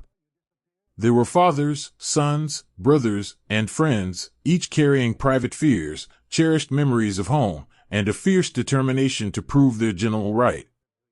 The stories from that advance reveal the raw physical misery, the quiet acts of compassion that kept men on their feet, and the profound emotional journeys that turned exhaustion into extraordinary resilience. It was a chapter where everyday heroism shone brightest against the backdrop of nature's fury and the enemy's shadow. Imagine Corporal Daniel "Danny" Kowalski, a tank driver from the steel mills of Pennsylvania, fighting to keep his Sherman moving along a narrow, ice-slick road. The cold had seeped into every joint, making his hands feel like clumsy blocks of wood on the controls. Snow piled high on the tank's hull, and the engine strained against drifts that threatened to swallow them whole. Danny's mind kept drifting to his younger brother, serving in the Pacific, whose last letter described tropical heat that now seemed like a cruel joke. "Stay warm for me," Danny whispered to himself, echoing a promise he'd made in his reply. When the tank ahead bogged down completely, Danny didn't hesitate. He climbed out into the biting wind, joining the crew in digging and pushing, his breath coming in ragged clouds. A fellow driver, a quiet man named Lee from Oregon, slipped on hidden ice and went down hard. Danny was there instantly, pulling him up and sharing the last of his extra socks. "Can't have you losing toes on my watch," Danny said with a grim smile. Lee, fighting back tears from the pain and gratitude, clapped him on the shoulder. "Oh, you won, brother." That small exchange, a pair of socks and a steady hand in the storm, became a lifeline, reinforcing the brotherhood that sustained them mile after frozen mile. Danny later jotted a few lines in a frozen notebook about the moment, expressing his private terror of the cold claiming them all but also the warmth he found in his comrades. These personal writings, smudged and brief, anchored him through the worst hours. Further back in the infantry columns, Sergeant Amelia Torres, serving in a support role coordinating aid and supplies, moved among the marching men with a medic's bag and an unyielding spirit. The snow stung her face as she checked on stragglers, her own feet numb but her focus sharp. One young replacement, Private Elias Grant from a small town in Georgia, limped badly, frostbite setting in despite his efforts to keep moving. Elias thought constantly of his mother's warm kitchen and the letters she sent filled with prayers and news of the family farm.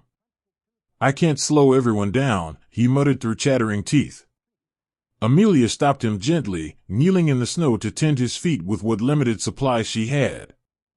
"You're not slowing anyone," she said firmly, her voice carrying the quiet authority of someone who had seen too much suffering. "We're only as strong as the weakest link, and today that link gets help." She shared a sip from her canteen and a story about her own family's struggles back home, turning the painful treatment into a moment of human connection. Elias, overwhelmed by her kindness, promised to pay it forward. Ma always said angels come in all forms, he told her with a weak grin. Amelia's small act of compassion rippled outward, as Elias in turn helped a buddy with his pack when the column paused. These chains of kindness, forged in misery, kept the entire advance from fracturing. Patton remained a driving force, his command vehicle pushing through the same conditions as his men. He stopped frequently, climbing out to speak directly with troops, his presence a spark in the white desolation. To one group of exhausted artillerymen struggling with a stuck howitzer, he rolled up his sleeves and lent his shoulder to the effort. "You think this snow is bad," he boomed, voice carrying over the wind. "The enemy thinks we're finished. Let's show them what American grit looks like." The men, faces raw from exposure, found renewed energy in his words and example. One gunner, a family man named Henry who carried a locket with pictures of his wife and daughters, felt a surge of pride. Later, he wrote a letter home describing the encounter. "The general believes in us so much it makes you believe in yourself," Henry penned, his handwriting shaky from cold fingers. "Tell the girls their daddy is coming home because we're not stopping." Those letters, sent whenever a mailbag could be forwarded, carried the emotional weight of the advance, connecting the white hell to distant homes and sustaining hearts on both ends. The mechanical failures added layers of frustration and danger. Trucks broke down, tanks threw tracks, and supply vehicles slid into ditches. Mechanics like Specialist Ruiz worked miracles with frozen tools and numb hands, often in the open while the column waited. Ruiz, whose family had roots in Mexico, thought of his father's stories about migrant labor in harsh conditions. "This is nothing compared to picking beets in the summer heat," he would joke to keep spirits up. When a young mechanic panicked over a complex engine issue, Ruiz guided him patiently, turning the crisis into a teaching moment. "Fear makes mistakes," Ruiz said calmly. "Breathe, then fix it." The successful repair brought relief and camaraderie, with the crew sharing what little hot coffee they had. Ruiz carried a small crucifix and letters from his siblings urging resilience. His quiet expertise and mentorship exemplified the everyday heroism that kept the columns rolling when nature and enemy threats conspired against them. Frostbite claimed victims relentlessly, turning fingers and toes into sources of constant agony. Medics and buddies improvised treatments, sharing body heat in foxholes during brief halts or wrapping wounds with whatever cloth was available. A sergeant named Kowalski noticed a private struggling silently and insisted on an inspection. The private, fighting tears, confessed his fear of becoming a burden. Kowalski shared his own past experience with cold injury from earlier campaigns, normalizing the struggle. "We've all got limits," he said. "The trick is pushing them together." He helped the private walk, supporting him until they reached aid. The private later expressed profound gratitude in a group letter, noting how the sergeant's kindness restored his will to continue. These interactions highlighted the emotional intelligence required in extreme conditions, where acknowledging pain without surrendering to it builds collective strength. The landscape amplified the torment, endless white fields broken by skeletal trees, roads that disappeared under drifts, visibility so poor that men followed by sound and instinct. Columns stretched for miles, vulnerable to ambush yet driven by the urgency of their mission. During one grueling night march, a squad shared stories around a hastily built shelter to fight the drowsiness. A soldier from California described sun-drenched beaches, another from New England recalled family Christmases. Laughter mixed with tears as memories surfaced, providing emotional release. One man read aloud from a letter his wife had sent, full of love and encouragement. The shared vulnerability strengthened their resolve, turning individual loneliness into communal power. Such moments taught that in warfare's extremes, the mind needs nourishment as much as the body. Patton's belief in his men acted as a constant beacon. His messages, relayed through the chain, emphasized their importance and the difference they were making. Troops who overheard him speaking to a stalled unit carried the inspiration forward. One driver, after hearing the general praise their efforts, wrote in his journal about feeling seen and valued. He knows what we're sacrificing, the entry read. Makes the cold hurt less. This sense of purpose countered the private fears of futility or failure that haunted many during the long hours. Educational insights arose organically from the suffering. Extreme conditions revealed the true measure of an army, where logistics and human spirit intersect. The advance showed how adaptability, small innovations, and unbreakable camaraderie overcome seemingly insurmountable obstacles. Soldiers learned that resilience is built through connection, that leadership means sharing the burden, and that personal stakes like family and home fueled extraordinary efforts. The White Hell forged men who understood the cost of victory in deeply personal terms. The emotional consequences lingered in bodies and minds long after.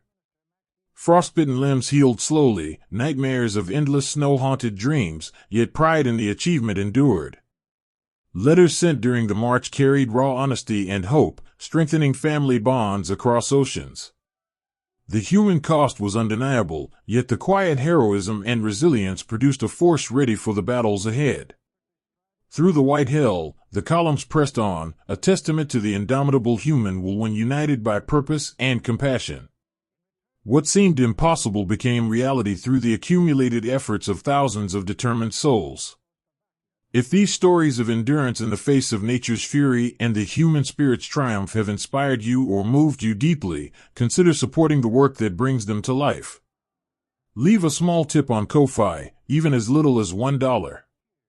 It helps sustain the extensive research, time, and care that go into crafting these detailed histories so future generations can learn from and honor the sacrifices made.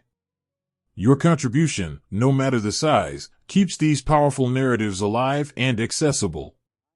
It's a direct way to stand with the men who marched through that white hell. Please, to keep yourself safe, only use the secure link I've placed in the description below. If you try to search for this on the internet, the top results are unfortunately often fake websites designed to scam you, and I want to make sure you are protected. With the worst of the march behind them, the lead elements closed in on their objectives. The White Hell had tested them, but it had not broken them. The relief of Bastogne and the battles to come awaited, and these men were ready to deliver. In the snow-encircled ruins of Bastogne, a ragtag force of paratroopers and support troops held a vital crossroads against overwhelming odds, their spirits unbroken even as the cold and the enemy closed in like a noose. Those defenders, often called the angels who refused to break, turned a desperate stand into one of the most inspiring chapters of courage in modern history. Surrounded, short on food and ammunition, battered by artillery and probing attacks, they endured conditions that would have shattered lesser men. Their story is not one of flawless tactics but of deeply human moments, private fears confronted in foxholes, small kindnesses that kept hope alive, and a defiant spirit that echoed far beyond the perimeter. Through their eyes, we see the true cost of holding a line and the extraordinary resilience that emerges when ordinary people choose to stand together. Picture Private First Class Samuel Sam Whitaker, a paratrooper from the streets of Chicago, crouched in a frozen foxhole on the outskirts of town. The cold had long since numbed his fingers inside thin gloves, and his breath hung in visible clouds as German shells whistled overhead. Sam clutched a crumpled letter from his younger sister, reading it by the faint light of a shielded match whenever the barrage paused. She wrote about school dances and how the family was saving rations for a special meal when he returned. "Don't be a hero, Sammy," the letter ended. "Just come home." Tears froze on his cheeks as he folded it away, the words both a comfort and a painful reminder of everything at stake. When a new wave of enemy infantry probed their lines, Sam rose with his rifle, firing steadily despite the fear clawing at his gut.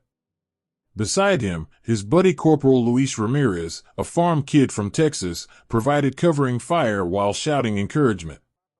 "We got this, city boy. For your sister." Luis's voice, steady amid the chaos, anchored Sam. Later, during a lull, Luis shared his last piece of chocolate, a small act of kindness that brought a genuine smile. "Family sticks together," Luis said simply. Their bond, forged in the crucible of encirclement, turned individual terror into shared defiance.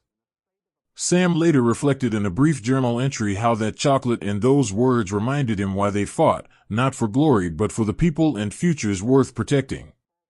Inside the town itself, the 101st Airborne's headquarters buzzed with a different kind of intensity. General Anthony McAuliffe and his staff coordinated a defense with dwindling resources, their faces lined with exhaustion but their resolve ironclad. McAuliffe moved among the troops whenever possible, offering words that blended practicality with genuine care. To a group of wounded men in a makeshift aid station, he paused to listen to their stories, acknowledging their sacrifices without false promises. One wounded sergeant, his leg bandaged after a shrapnel wound, expressed his frustration at being sidelined. McAuliffe placed a hand on his shoulder. "Your fight today keeps the rest of us going," he said quietly. "Rest now so you can fight tomorrow." The sergeant's eyes shone with renewed purpose, the simple acknowledgement validating his pain. Nurses and medics, working tirelessly in freezing conditions, performed similar miracles of compassion. A young medic named Evelyn shared her own fears with a terrified patient during surgery by lantern light. "I'm scared too," she admitted softly while tending his wounds. "But we're here together."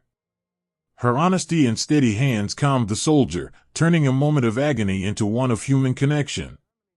These interactions inside the perimeter highlighted how leadership and care at every level sustained the defense. Supplies ran critically low, forcing creative ingenuity and shared sacrifice. Rations were stretched to the breaking point, with men melting snow for water and foraging what they could from the ruined town. A cook named Garcia, who had prepared festive meals before the siege, now innovated with whatever scraps remained, serving thin soup that warmed bodies if not fully stomachs. He made a point of ensuring the most exhausted received slightly larger portions, often going without himself. "My grandma taught me that a full belly fights better," he would say with a wink, masking his own hunger. One evening, he traded stories with a group of paratroopers around a small fire, listening to their homesick tales and sharing his own about family fiestas back home. The laughter that followed, however brief, lifted spirits and reinforced the sense of family among strangers. Garcia carried letters from his wife, rereading them during quiet moments for strength. His quiet resilience, turning scarcity into opportunity for connection, became a model for others. The famous moment of defiance came when German envoys demanded surrender. McAuliffe's response, that single word "nuts," encapsulated the unbreakable spirit of the defenders. But behind the legend lay the human reality. McAuliffe weighed the demand with his staff, their faces showing the gravity of the choice. One officer voiced the private fear many felt. "If we refuse, they might hit us harder." McAuliffe listened, then replied with calm conviction. "We're not giving them the satisfaction." The word spread through the lines like wildfire, bringing grins and renewed energy. Sam Whitaker and Luis Ramirez heard it in their foxhole and shared a laugh despite the cold. "That's telling them," Luis said. The defiance wasn't bravado, it was a deeply felt refusal to let fear dictate terms. It taught everyone inside the ring that attitude could be a weapon as powerful as any rifle. Artillerymen and support troops played crucial roles, firing their remaining rounds with precision while enduring counter-battery fire. A gun crew led by Sergeant Hale worked through frostbite and fatigue, one man spelling another when hands could no longer grip. Hale, thinking of his own family, motivated them with stories of home and the difference their fire made for the infantry. When one crewman faltered from exhaustion, Hale took his place without complaint, the small act inspiring the team to push harder. Letters from home arrived sporadically via airdrops, providing emotional lifelines. A private who received news of his newborn son fought with extra vigor, telling his squad, "Got a reason to hold this line now." These personal stakes transformed duty into personal mission. Civilians trapped in Bastogne added another layer of poignancy. Local families sheltered soldiers, sharing cellars and meager food despite their own hardships. One widow, Marie, opened her home to a squad, offering what warmth she could and listening to their stories. In return, the men helped reinforce her shelter and shared what rations they had. Marie's quiet strength, her stories of enduring occupation, inspired the GIs. "You are our hope," she told them one night. The exchange deepened their commitment, reminding them the fight protected more than lines on a map. Small kindnesses between soldiers and civilians, a shared blanket or a comforting word, humanized the siege and strengthened resolve on both sides. The cold was a constant enemy, claiming toes and fingers, sapping energy. Men huddled together for warmth in foxholes, sharing body heat and whispered prayers. One paratrooper, facing severe frostbite, was carried to aid by comrades who refused to leave him behind. "We don't abandon our own," they said, risking enemy fire. The rescued man later expressed eternal gratitude, his letter home full of emotion about the brotherhood that saved him. These acts of quiet heroism, often at great personal risk, defined the defense. Reflections during lulls revealed deeper insights. Sam pondered the randomness of survival, his sister's letter a talisman against despair. Luis drew strength from faith and friendship. McAuliffe and staff balanced command with compassion, knowing morale was as vital as ammunition. The siege taught that encirclement tests the soul, where resilience comes from within and from each other. Educational truths about defensive warfare, the power of morale, and the human capacity to endure emerged through their experiences. The emotional consequences were lasting. Survivors carried memories of comrades lost, the cold that bit deep, and the defiance that held. Families receiving word of the stand felt immense pride mixed with worry. The defenders' stand bought precious time, proving that determined hearts could defy superior force. The angels who refused to break wrote their chapter in blood, snow, and unbreakable spirit. Their story reminds us that true victory often lies in the refusal to yield, one foxhole, one kindness, one defiant word at a time. If the raw courage and unfiltered human experiences of these defenders have touched you, I want to invite you to go deeper with us. On Patreon, supporters gain access to exclusive and censored video sections, bonus deep dive podcasts exploring these stories in even greater detail, and a welcoming community of fellow history lovers who share your passion for understanding the personal side of these events. It's a place where we can discuss, reflect, and honor these men together without limits. Joining feels like becoming part of the brotherhood that held Bastogne. Please, to keep yourself safe, only use the secure link I've placed in the description below. If you try to search for this on the internet, the top results are unfortunately often fake websites designed to scam you, and I want to make sure you are protected. As the siege tightened its grip, the sound of approaching thunder from the south offered the first glimmer of hope. Patton's columns were coming, but the defenders still had to hold just a little longer. The white ring around Bastogne tested them to the limit, but their spirit refused to break. The distant rumble of American tanks cutting through German lines on Christmas Day brought a sound more joyful than any carol to the ears of the besieged defenders in Bastogne. That thunder from the south, the spearheads of Patton's Third Army fighting their way through stubborn resistance and brutal winter conditions, represented the climax of a desperate race against time, cold, and the enemy. For the men leading the charge and those holding the perimeter, it was a moment layered with raw fear, profound relief, and unbreakable human bonds. Their stories paint a vivid picture of close-quarters combat in snow-covered villages, small acts of courage that turned the tide, and the emotional release when contact was finally made. It was Christmas, but there were no silent nights, only the thunder of determination that saved a town and restored hope to an army. Picture Lieutenant Creighton Abrams, leading elements of the 4th Armored Division, pushing his column forward through fog and enemy fire. The roads were treacherous, visibility poor, and German resistance fierce in every village and crossroads. Abrams, a commander known for his calm under pressure, felt the immense weight of the mission. In a quiet moment before one assault, he read a brief note from his wife, words of love and faith that steadied his hand. "The boys need you," it reminded him in spirit. When his lead tanks encountered a roadblock defended by determined German infantry, Abrams directed the attack personally, coordinating fire while exposing himself to danger. One of his tank commanders, a sergeant named Ellis from Ohio, took a hit that disabled his vehicle. Ellis and his crew bailed out, fighting on foot in the snow. Ellis thought of his newborn son back home, the letter announcing the birth still in his pocket. Fear for his family mingled with resolve as he led his men in a flanking maneuver. A young loader, barely experienced, froze momentarily under fire. Ellis pulled him to cover and shared a steadying word. "Think of home, kid. We do this for them." The small kindness, combined with Ellis's example, unlocked the loader's courage. They cleared the position together, the human connection proving as vital as any weapon. Inside Bastogne, the defenders endured another day of shelling and dwindling hope. Private Sam Whitaker and his buddy Luis Ramirez held a battered perimeter position, their bodies aching from constant vigilance and the unrelenting cold. Sam reread his sister's letter for the 100th time, drawing strength from her innocence. Luis shared memories of Texas sunsets, painting pictures that contrasted sharply with their snowy hell. When a German patrol probed their lines on Christmas morning, the two fought side by side, covering each other with precise fire.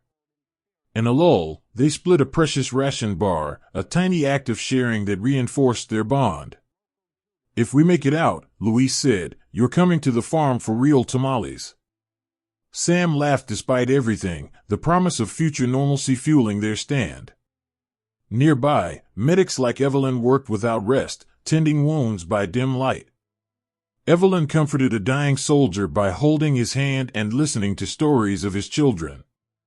"Tell them I love them," the man whispered. Her quiet presence in his final moments provided dignity and comfort, a small heroism amid the chaos. The fighting to reach Bastogne was savage and intimate. Spearhead units clashed in villages where every house became a strongpoint. A platoon led by a lieutenant named Brooks cleared buildings room by room, the close-quarters combat demanding split-second decisions and profound trust. Brooks, carrying a photo of his fiancée, felt the personal stakes acutely during one assault. When a squad member was pinned by fire, Brooks risked himself to throw a grenade and pull the man to safety. "We're getting you home," he promised through gritted teeth. The rescued soldier, grateful beyond words, later wrote of the moment in a letter, describing how Brooks's courage and care turned fear into loyalty.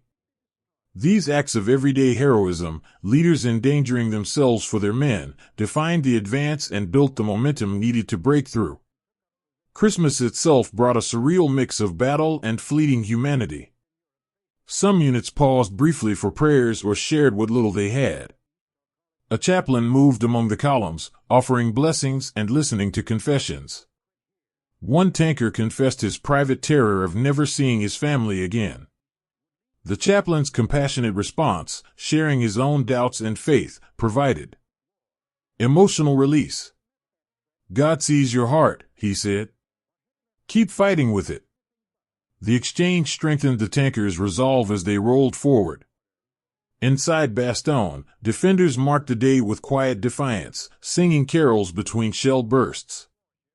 McAuliffe and his staff maintained command with calm resolve, their leadership a beacon. McAuliffe's thoughts turned to the men holding the line, their sacrifices weighing heavily. A staff officer offered him a moment of shared reflection, a small kindness that helped sustain the general's energy. The relief came on the 26th when elements of the 4th Armored finally made contact.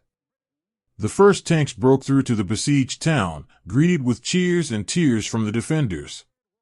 Sam Whitaker and Luis Ramirez watched as American armor appeared through the smoke. The emotional release was overwhelming. Sam embraced his buddy, both men sobbing with relief and exhaustion. "We held," Luis said simply. The link-up brought supplies, reinforcements, and the knowledge that they were no longer alone. Ellis and his crew, part of the spearhead, shared handshakes and stories with the paratroopers. The human connection across the corridor, men from different units united by the fight, was profound. Letters written in the aftermath captured the joy and the cost, families back home learning of the miracle through censored words full of pride and grief for the fallen. The battles leading to that moment taught deep lessons. Aggressive armored thrusts in difficult terrain require not just machines but men willing to adapt and support each other. The race showed how personal motivation, love for family and comrades, drives extraordinary performance. Leadership that shares risk and shows care builds loyalty that withstands hell. The defenders and rescuers learned that isolation tests the spirit, but connection restores it. Their stories remind us that wars turn on human will as much as strategy. The thunder that arrived on Christmas Day and the days following broke the siege, but the cost in blood and endurance was high. The emotional consequences shaped lives forever, survivors carrying memories of brotherhood and sacrifice. The corridor opened, but the fight continued, with renewed hope fueling the next phases. If the intimate human dramas and hidden acts of courage in this race have deepened your appreciation for these stories, I have something special to share with you. Sign up for my free email newsletter and you'll receive the ebook The Shadow War, 5 Top Secret Operations That Shaped World War II, along with weekly deep dives into forgotten heroes and the hidden stories that shaped the conflict. These go beyond the main battles to uncover the personal sacrifices and secret efforts that made moments like the relief of Bastogne possible. It's a wonderful way to continue exploring the human side of history with like-minded people. Please, to keep yourself safe, only use the secure link I've placed in the description below. If you try to search for this on the internet, the top results are unfortunately often fake websites designed to scam you, and I want to make sure you are protected. With the corridor open, the larger counteroffensive gained strength. Patton's men had delivered, but the white hell was far from over. The human stories of sacrifice and salvation in that race would echo for generations. The narrow corridor to Bastogne, carved through snow and enemy fire, became a lifeline held open only by the blood and unyielding will of the men who refused to let it close. In the days following that first thunderous contact, American forces fought savagely to widen and secure the path to the besieged town, turning villages and fields into killing grounds where every yard gained came at a terrible price. This was no clean advance but a grinding, intimate struggle in the snow, where tankers and infantrymen faced counterattacks with quiet courage, small acts of brotherhood, and a determination forged in the fires of shared hardship. Their stories reveal the profound human cost of keeping hope alive, the private fears confronted in foxholes, and the everyday heroism that prevented the corridor from collapsing. It was a battle for a lifeline that tested the soul as much as the body. Picture Captain Nathan Brooks leading a company of armored infantry through the snow-covered approaches to a key village along the corridor. The fighting was house to house, brutal and close, with German defenders contesting every building. Brooks, a thoughtful leader from California who carried a small Bible and photos of his wife and young son, felt the weight of every decision. During one assault, as machine gun fire raked their position, he watched a young lieutenant take a hit while trying to flank. Brooks didn't hesitate. He crawled forward under fire, dragging the wounded man to cover while directing suppressing fire. "Hang on, son," Brooks whispered, applying pressure to the wound. "Your family is waiting." The lieutenant, barely conscious, gripped his hand. "Tell them I tried," he murmured. Brooks's quiet resolve in that moment, risking himself for one man while commanding others, inspired his company to press the attack. Later, in a brief lull, Brooks read from his Bible to the survivors, sharing a passage about endurance that brought tears and renewed strength. His personal reflections, confided to a trusted sergeant afterward, revealed the emotional toll. "Every boy we lose feels like my own," he said. The sergeant, a veteran who had become a close friend, offered a simple embrace. "We're holding because of men like you, Captain." That small kindness, human connection amid carnage, sustained Brooks through the next assaults. In the tank battalion supporting the corridor, crews faced their own white hell. Sergeant Ellis, the Ohio tanker who had helped break through earlier, led his Sherman in repeated counterattacks. The narrow roads and deep snow limited maneuver, making every engagement a deadly game of cat and mouse. When his tank took a glancing hit that jammed the turret, Ellis and his crew fought on with small arms from the hatches. Ellis thought constantly of his newborn son, the letter from his wife describing the baby's first cries a constant companion in his pocket. During one fierce exchange, a crewman was wounded by sniper fire. Ellis pulled him inside, tending the injury with what aid they had while the gunner continued firing. "Stay with us," Ellis urged. "Your mama needs you home." The wounded man, fighting shock, nodded weakly. The crew's bond, strengthened by shared vulnerability, allowed them to hold their position until relief arrived. Ellis later wrote home about the experience, pouring out his private fears of not returning but also his pride in the men beside him.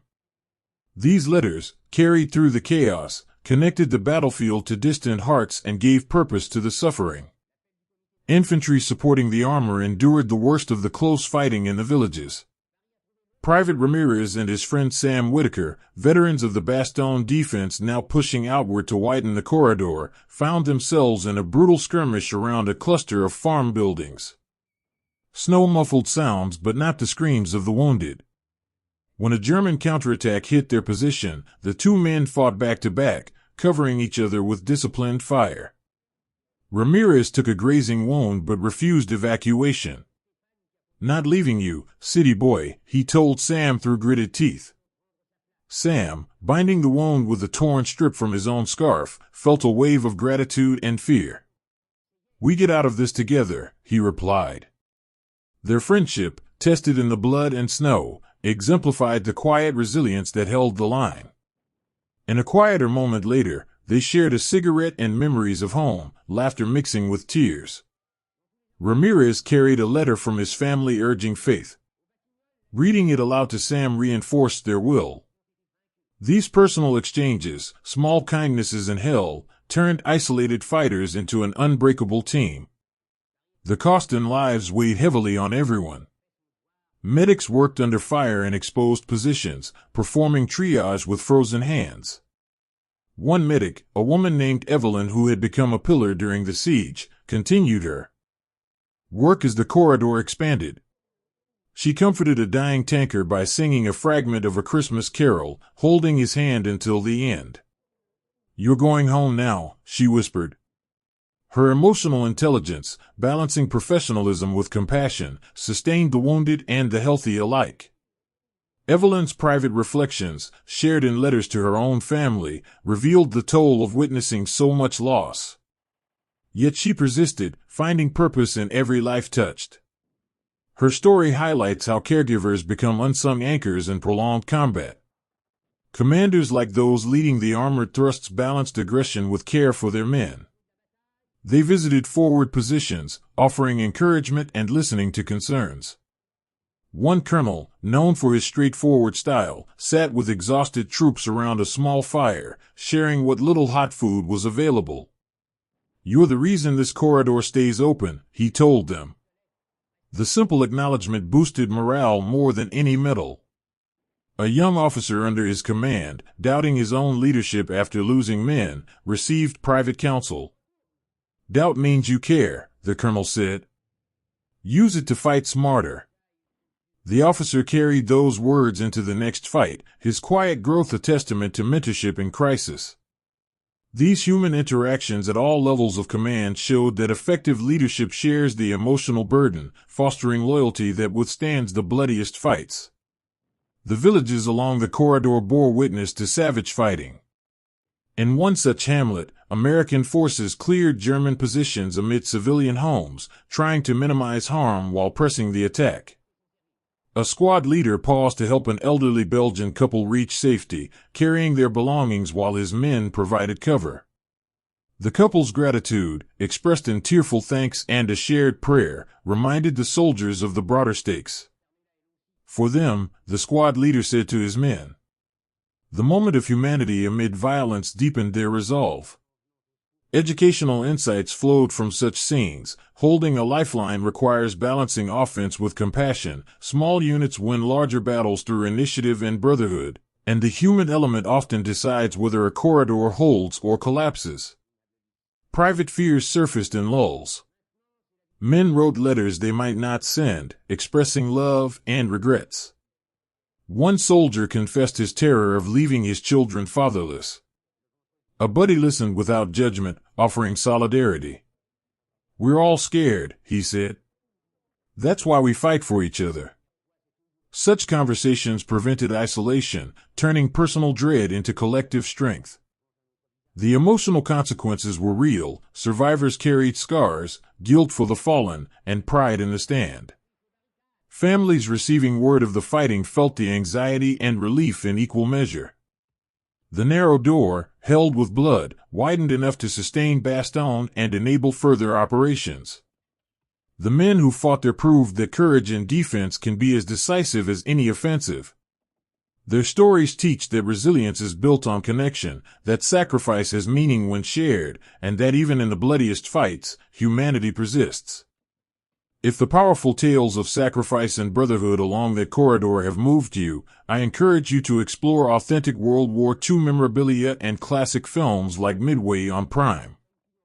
These allow you to visually connect with the sacrifices of soldiers across every theater and honor their enduring legacy in a tangible way. Holding a piece of history or watching these stories unfold on screen brings the human experiences we've shared even closer, deepening your appreciation for the men who held that narrow door. Please, to keep yourself safe, only use the secure link I've placed in the description below. If you try to search for this on the internet, the top results are unfortunately often fake websites designed to scam you, and I want to make sure you are protected. With the corridor secured, the larger counteroffensive gathered strength.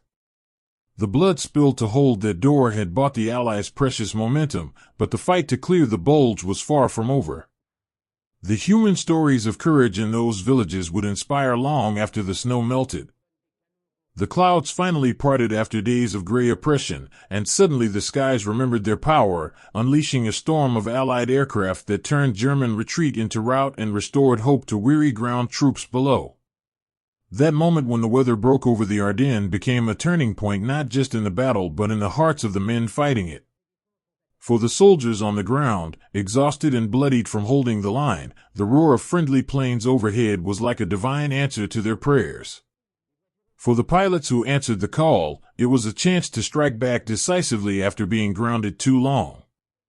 Their combined stories reveal the profound emotional shift from grim endurance to surging momentum, the small kindnesses that sustained crews and infantry alike, and the human realities behind the devastating power of air support. It was a chapter where nature itself seemed to join the fight, reminding everyone that even in the darkest winters of war, light and deliverance can come when least expected. Imagine a young P-47 Thunderbolt pilot named Lieutenant Robert "Bobby" Callahan, strapped into his cockpit after days of frustrating weather that had kept him and his squadron grounded.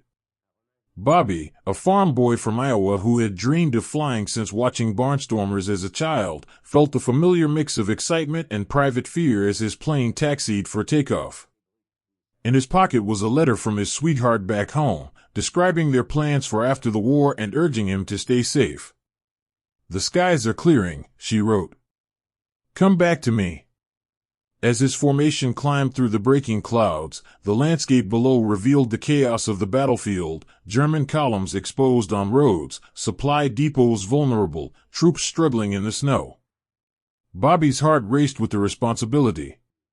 When his flight spotted a prime target, a convoy of panzers and trucks caught in the open, he led the dive with steady hands despite the flak rising to meet them. For the boys on the ground, he radioed to his wingman. The attack was devastating, bombs and rockets finding their marks in fiery explosions. One pass complete, Bobby circled to assess, his thoughts turning to the infantry who would benefit. His wingman, a close friend named Mike, radioed encouragement after a close call with enemy fire. "Nice flying, farm boy. We're making a difference today." That quick exchange, the camaraderie of men trusting each other with their lives, kept Bobby focused through multiple sorties. Later, on the ground, he wrote to his sweetheart about the elation and the sobering sight of the destruction, expressing his private hope that it would hasten the end. These personal reflections grounded the pilots, turning high-altitude strikes into deeply felt missions. On the ground, the change in the skies brought an immediate and emotional transformation. Sergeant Marcus Hale, the veteran who had guided his platoon through earlier chaos, stood in a snow-covered position and looked up as the first Allied planes appeared. The sound of their engines was music after days of German air superiority or total overcast. His men, faces gaunt from fatigue and cold, cheered despite their wounds. Hale thought of the letters from his wife that had kept him going, her words about holding the family together.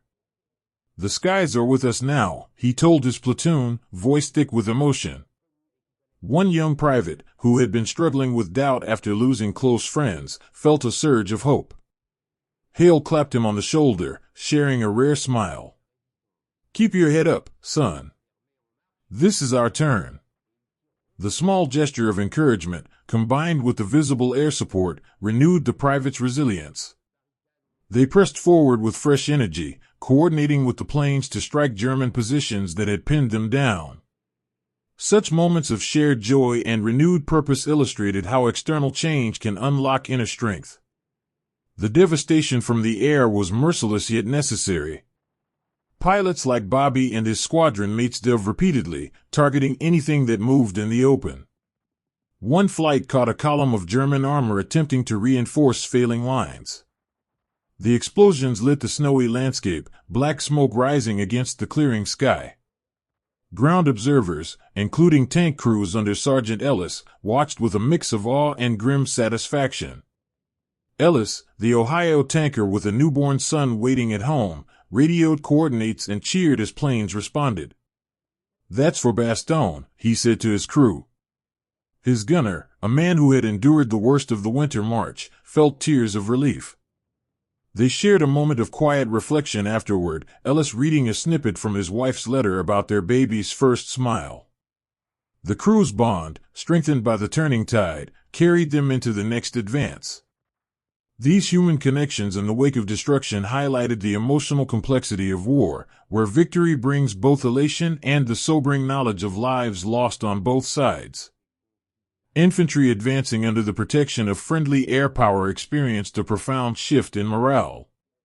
Private Sam Whitaker and Luis Ramirez, pushing outward from the Bastogne area, moved with renewed vigor as P-47s and other aircraft hammered enemy concentrations ahead. Sam, still carrying his sister's letter like a talisman, felt the weight of the past days lift slightly. "They're finally hitting back," he told Luis during a brief halt. Luis, nursing his earlier wound but refusing to leave the line, shared a piece of scavenged chocolate. "For luck and for home," he said. Their friendship, tested through the siege and now the counterpush, deepened with every shared hardship and joy. Nearby, a medic team worked on casualties from a recent skirmish, the clearing skies allowing better evacuation and resupply. The medic Evelyn, who had become a symbol of compassion, treated a wounded German prisoner with the same care as her own side. "He's someone's son too," she explained quietly to a doubtful soldier. Her actions, rooted in humanity amid conflict, inspired those around her and provided a moral anchor. Evelyn's private letters home spoke of the emotional exhaustion but also the satisfaction of lives saved under the new air umbrella. The synergy between air and ground forces created momentum that felt almost miraculous. Pilots risked everything to provide close support, sometimes flying dangerously low to strafe targets near friendly lines. One pilot, after a successful run, waggled his wings in salute to the troops below, a small but powerful gesture that brought cheers and waves. Ground commanders coordinated carefully, ensuring the plane struck the right targets. This combined arms approach, driven by human coordination and trust, taught valuable lessons about modern warfare. Air power multiplies ground effectiveness, but it relies on communication and shared purpose. The men learned that weather, often an impartial foe, can become an ally when conditions shift, and that adaptability turns potential defeat into advantage. Private fears persisted even in success. A tank commander worried about mechanical failure under the renewed pace, confiding in his crew about missing his family. They responded with stories and support, turning anxiety into motivation. Letters flowed more freely with improving conditions, carrying news of the airstrikes home and bringing encouragement back. One soldier received word of his brother's safe return from another theater, the joy fueling his own efforts. These personal connections sustained the advance, reminding everyone of the lives beyond the battlefield. The clearing skies also allowed medical evacuations and supply drops that saved countless lives. Pilots on resupply missions braved flak to deliver critical aid, their courage matching that of the ground forces. One such crew, after a successful drop, reflected on the faces they imagined below, the wounded who would benefit. Their bond as a team, forged in repeated missions, mirrored the larger Allied effort. The human stories of pilots and ground troops converging under clearer skies showed how interconnected the fight truly was. As the counteroffensive gained ground, the emotional release spread. Men who had endured the siege and the narrow corridor fights felt a surge of vindication. The devastation from above, while sobering, brought relief and the promise of victory. Reflections on the campaign deepened, with soldiers pondering the role of fortune, preparation, and human will. The skies remembering their power marked a shift from defense to offense, from endurance to momentum. The change in the weather and the fury from above turned the tide in the Ardennes, but the human cost remained high. The stories of those who flew and those who fought below remind us that victory is built on countless personal sacrifices and acts of connection. If the raw power and unfiltered human realities behind this turning point have gripped you, I have something that brings you even closer to the truth of what these men faced. On Gumroad, I've assembled a digital collection of raw, uncensored photographs and footage from the war that capture the brutal, unfiltered realities of combat and survival, images too intense for platforms like this. These visuals reveal the faces, the conditions, and the moments of humanity that words can only hint at, honoring the full story of the skies and the ground. It's a powerful way to connect more deeply with the sacrifices we've explored. Please, to keep yourself safe, only use the secure link I've placed in the description below. If you try to search for this on the internet, the top results are unfortunately often fake websites designed to scam you, and I want to make sure you are protected. With the skies on their side, the Allies pressed the advantage. The bulge in the Ardennes was beginning to shrink, but the fighting to clear would demand even more from the men who had already given so much. The human drama continued, with resilience and resolve carrying them forward.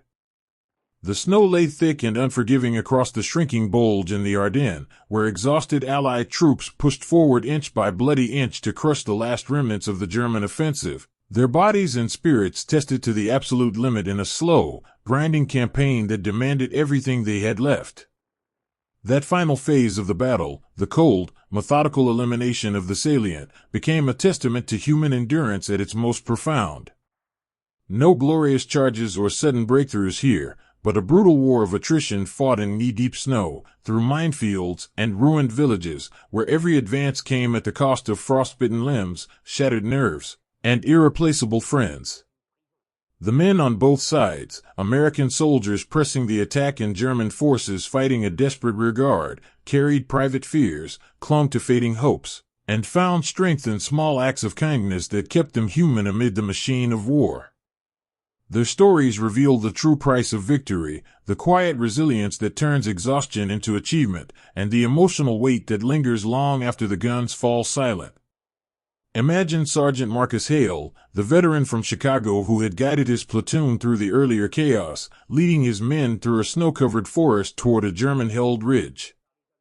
The cold had become a living enemy, seeping into boots and gloves, turning fingers into clumsy tools and toes into sources of constant agony. Hale's face was gaunt, his eyes hollow from weeks without real rest, yet he pressed on because stopping meant letting his men down. In his pocket was the latest letter from his wife, describing their children's drawings of him as a hero and urging him to come home soon. "I fight for those drawings," he told his squad during a brief halt, his voice rough but steady. One young private, barely recovered from a previous wound, slipped in a drift and struggled to rise. Hale was there instantly, pulling him up and sharing a sip from his canteen. Lean on me, son, he said quietly. We've come too far to quit now. The private, fighting back tears of pain and gratitude, nodded and kept moving. That small moment of support, a hand extended in the snow, rippled through the platoon, reminding them they were not alone in the grind. Hale later reflected in a quiet moment by a makeshift fire how the letter from home and the trust of his men kept the doubt at bay. His private fears of not seeing his family again were real, but he channeled them into careful leadership, checking on each soldier personally and sharing words of encouragement tailored to their individual struggles. Further along the line, tank crews like Sergeant Ellis and his men pushed their Shermans through drifts that threatened to swallow them whole.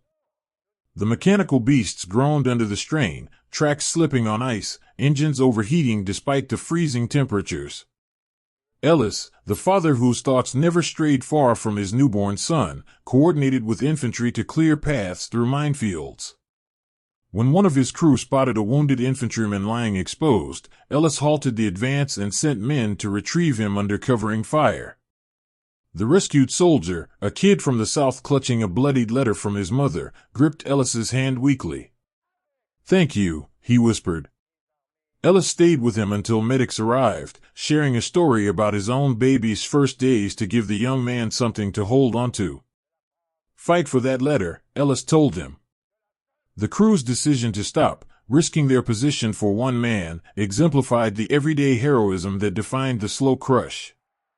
Later, Ellis wrote home about the incident, expressing his private terror of his son growing up without a father but also his pride in the brotherhood that made such risks worthwhile. These personal anchors, letters and memories, sustained men through the relentless grind where every day blurred into the next. On the German side, the exhaustion was even more acute as fuel and ammunition dwindled.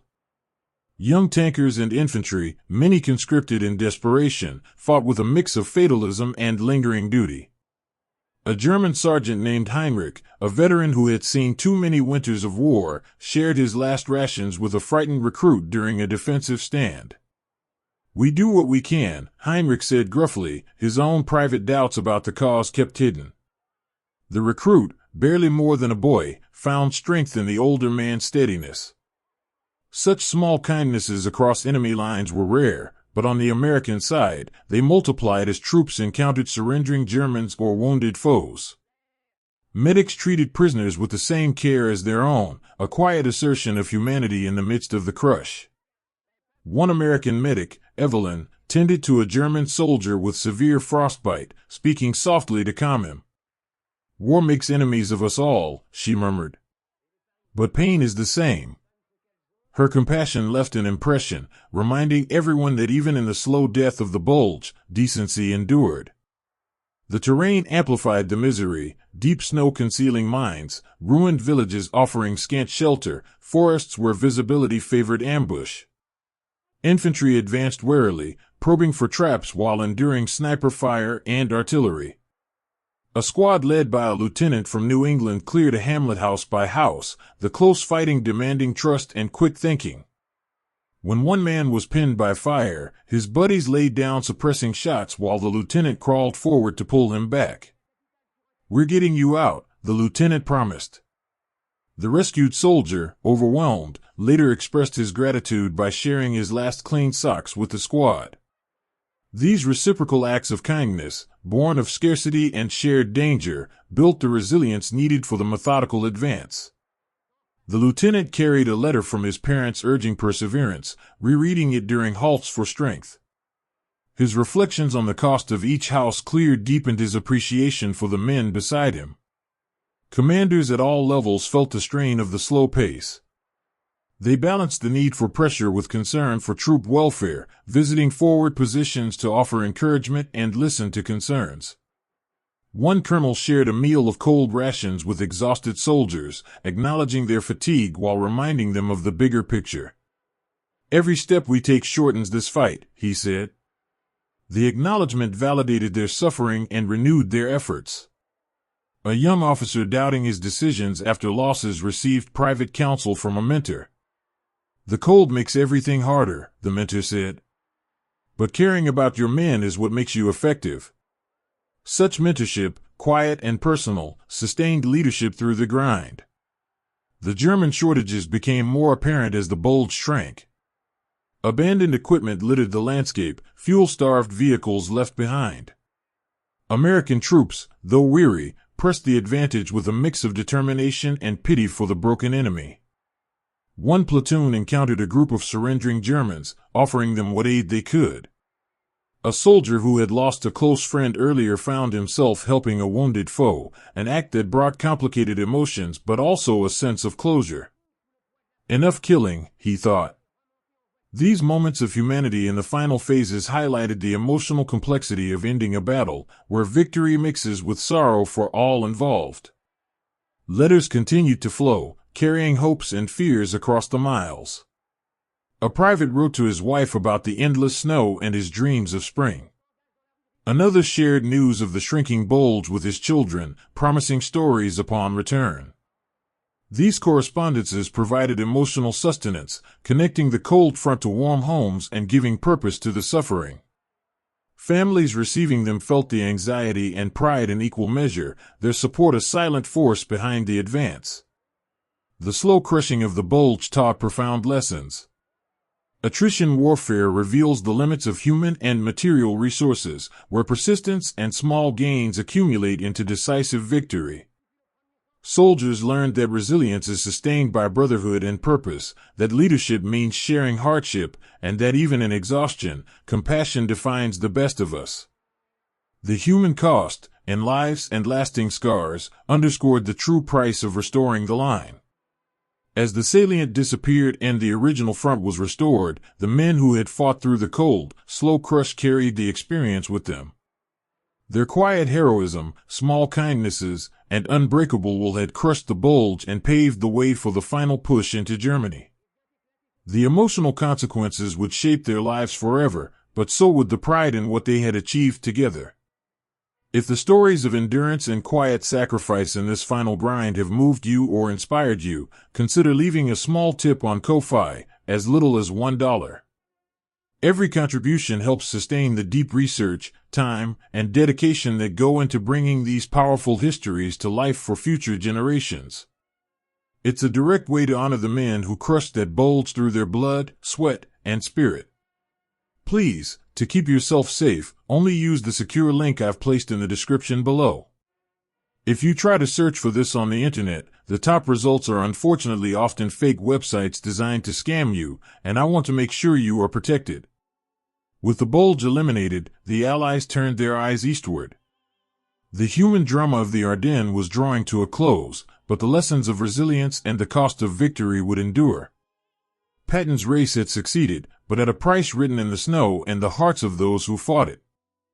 As the guns fell quieter across the shrinking Bulge in the Ardennes and victory finally came into view, one general walked the snowy fields alone with the ghosts of the men he had led, confronting the staggering human price of the triumph he had helped forge. That general was George S. Patton, and in the aftermath of the campaign that had tested his army to its core, he faced not just the enemy but the private specters of doubt, loss, and the heavy burden of command. His reflections, shared in quiet moments and private writings, revealed a complex man wrestling with glory and grief, ambition, and the terrible reality of lives spent. The stories from this period, both Patton's own and those of the soldiers around him, paint a portrait of leadership's deepest costs, the small kindnesses that sustained weary souls, and the enduring emotional consequences of battles won at such a price. It was a time when victory felt bittersweet, when the general and his men confronted what they had achieved and what it had taken from them all. Patton stood on a ridge overlooking the battlefield, his breath visible in the cold air, his famous pistols holstered but his mind far from rest. The successful relief of Bastogne and the crushing of the German salient should have brought satisfaction, but instead he felt the weight of every casualty, every frozen body left in the snow. In private, he walked among the wounded in field hospitals, speaking to men who had followed his orders into the White Hell. To one young tanker missing a leg, Patton sat by the bedside, his usual bluster replaced by genuine empathy. "You gave more than I asked," he said quietly, gripping the soldier's hand. The tanker, fighting pain and the fear of a changed future, found unexpected comfort in the general's presence. "It was worth it, sir," the young man replied. "For the boys who made it." That exchange, raw and human, lingered with Patton, a reminder that victory was built on such sacrifices. He later reflected in his writings about the moment, expressing private fears that his aggressive style had cost too many good men their futures. "I see their faces at night," he noted. "They haunt me, but they also drive me to make their losses count." These honest admissions revealed the thoughtful commander beneath the public persona, a man who carried the emotional load of leadership with a depth few saw. Around him, soldiers processed the campaign in their own ways.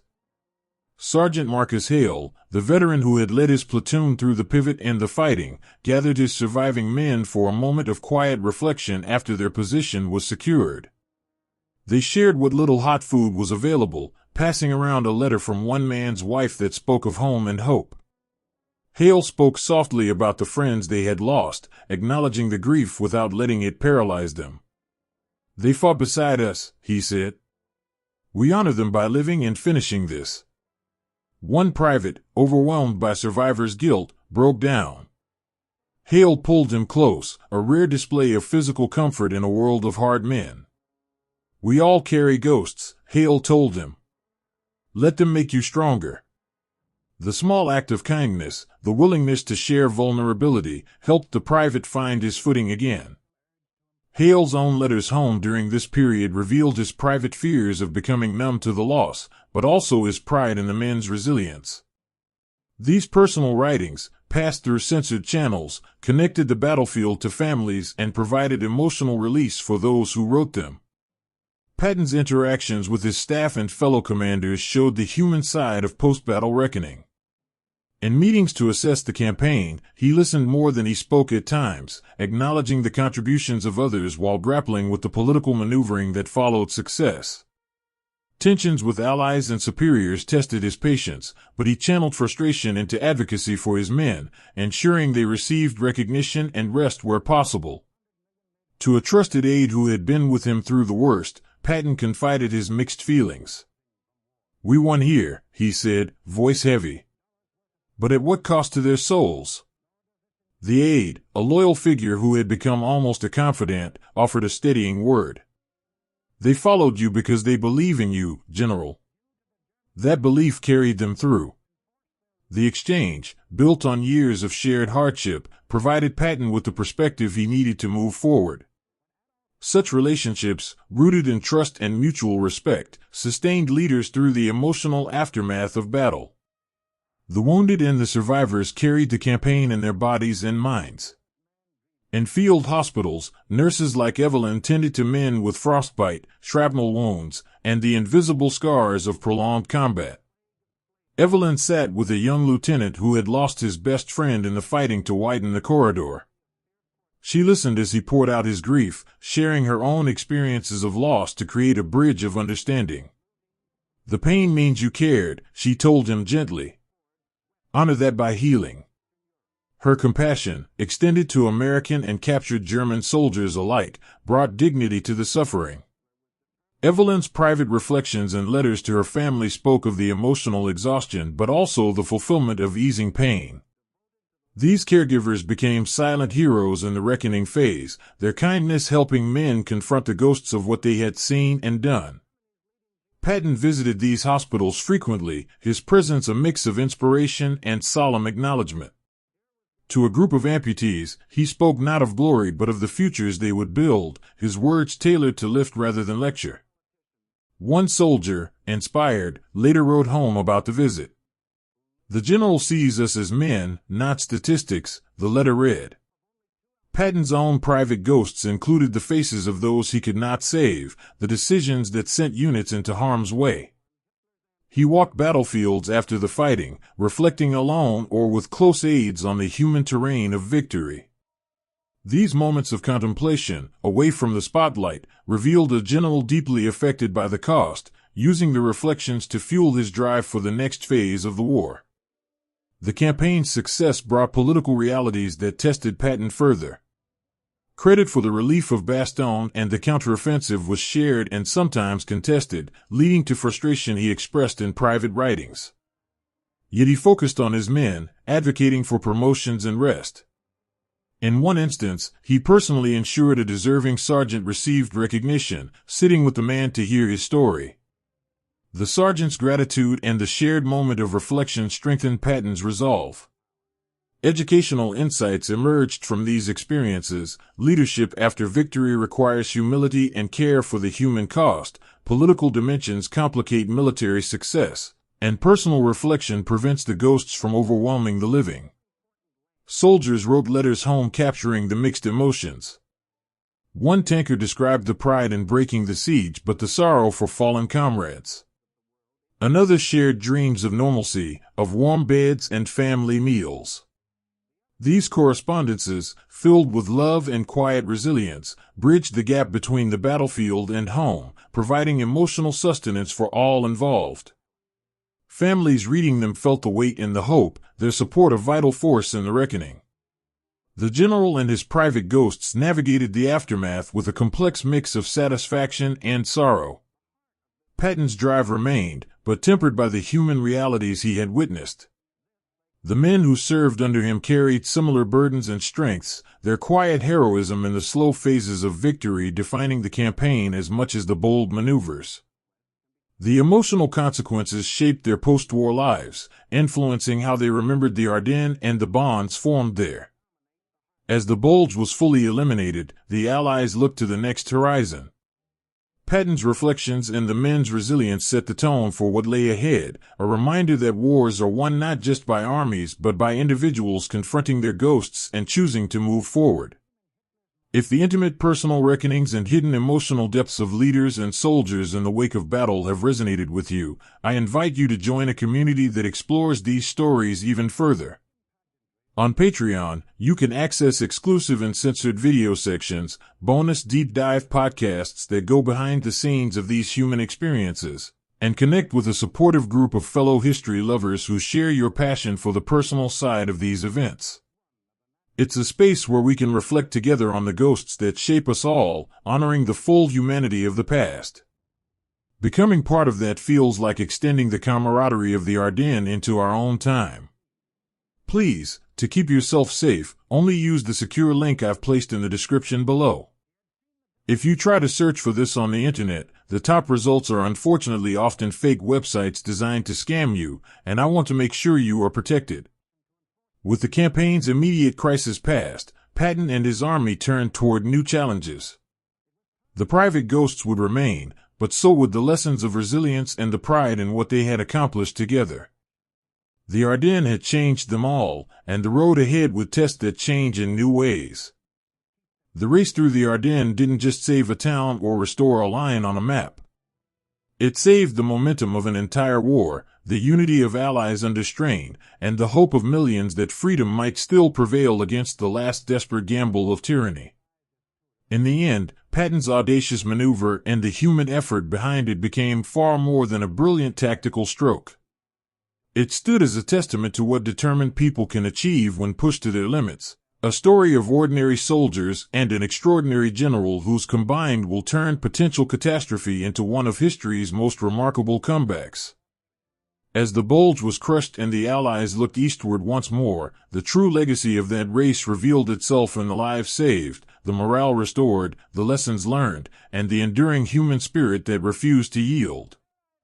Their stories, from the muddy fields of Lorraine to the snowy fields of victory, offer timeless insights into leadership, resilience, and the profound cost of preserving what matters most. Picture Patton himself in the days after the fighting subsided, walking the cleared battlefields with a mix of satisfaction and solemn reflection. The general who could not stand still now stood quietly among the remnants of the struggle, his ivory-handled pistols holstered as he contemplated the faces of the men who had followed him. In private moments, he confided to a close aide the weight he carried. "We won here," he said, voice heavy with emotion. "But I see the ghosts of those who paid the price." The aide, a loyal officer who had witnessed the pivot and the fighting firsthand, listened without interruption, then shared his own observations of the troops' pride. They believe in what we did, General. It gave them back their fight. That exchange, built on years of shared hardship, helped Patton process the personal reckoning. He wrote to his wife in those days, pouring out reflections on the campaign's human toll and his gratitude for the soldiers who had made the impossible possible. Those letters, filled with love and a deeper appreciation for the cost of command, grounded him as the Army prepared for the next phase. Patton's private ghosts, the faces of the fallen and the burdens of decision, never fully left him, but they fueled a renewed commitment to honor their sacrifice through continued aggression and care for his men. The soldiers who had marched through the white hell and fought to hold the corridor carried their own legacies. Sergeant Marcus Hale gathered his surviving platoon after the Bulge was eliminated, sharing a rare moment of reflection around a fire. They passed around letters from home, stories of families holding strong and waiting for their return. Hale spoke softly about the friends lost along the way, acknowledging the grief while celebrating their shared resilience. One private, still healing from frostbite, expressed his survivor's guilt. Hale pulled him close in a brotherly embrace. "We carry them with us," he said. "Make their memory count in how we live now." The small act of physical and emotional support helped the private find peace, turning personal pain into purposeful resolve. Hale's own letters home during this time revealed his quiet pride mixed with sorrow, describing the bonds formed in foxholes and the lessons of endurance that would stay with him forever. These personal writings, exchanged across oceans, strengthened families and gave meaning to the suffering. The relief of Bastogne and the successful counteroffensive boosted morale across the Allied forces at a critical time. Men who had felt the war dragging on found new energy in the victory. A tanker like Sergeant Ellis, who had pushed through the ice with thoughts of his newborn son, received news that his family was safe and proud. He shared the letter with his crew, the joy palpable even in exhaustion.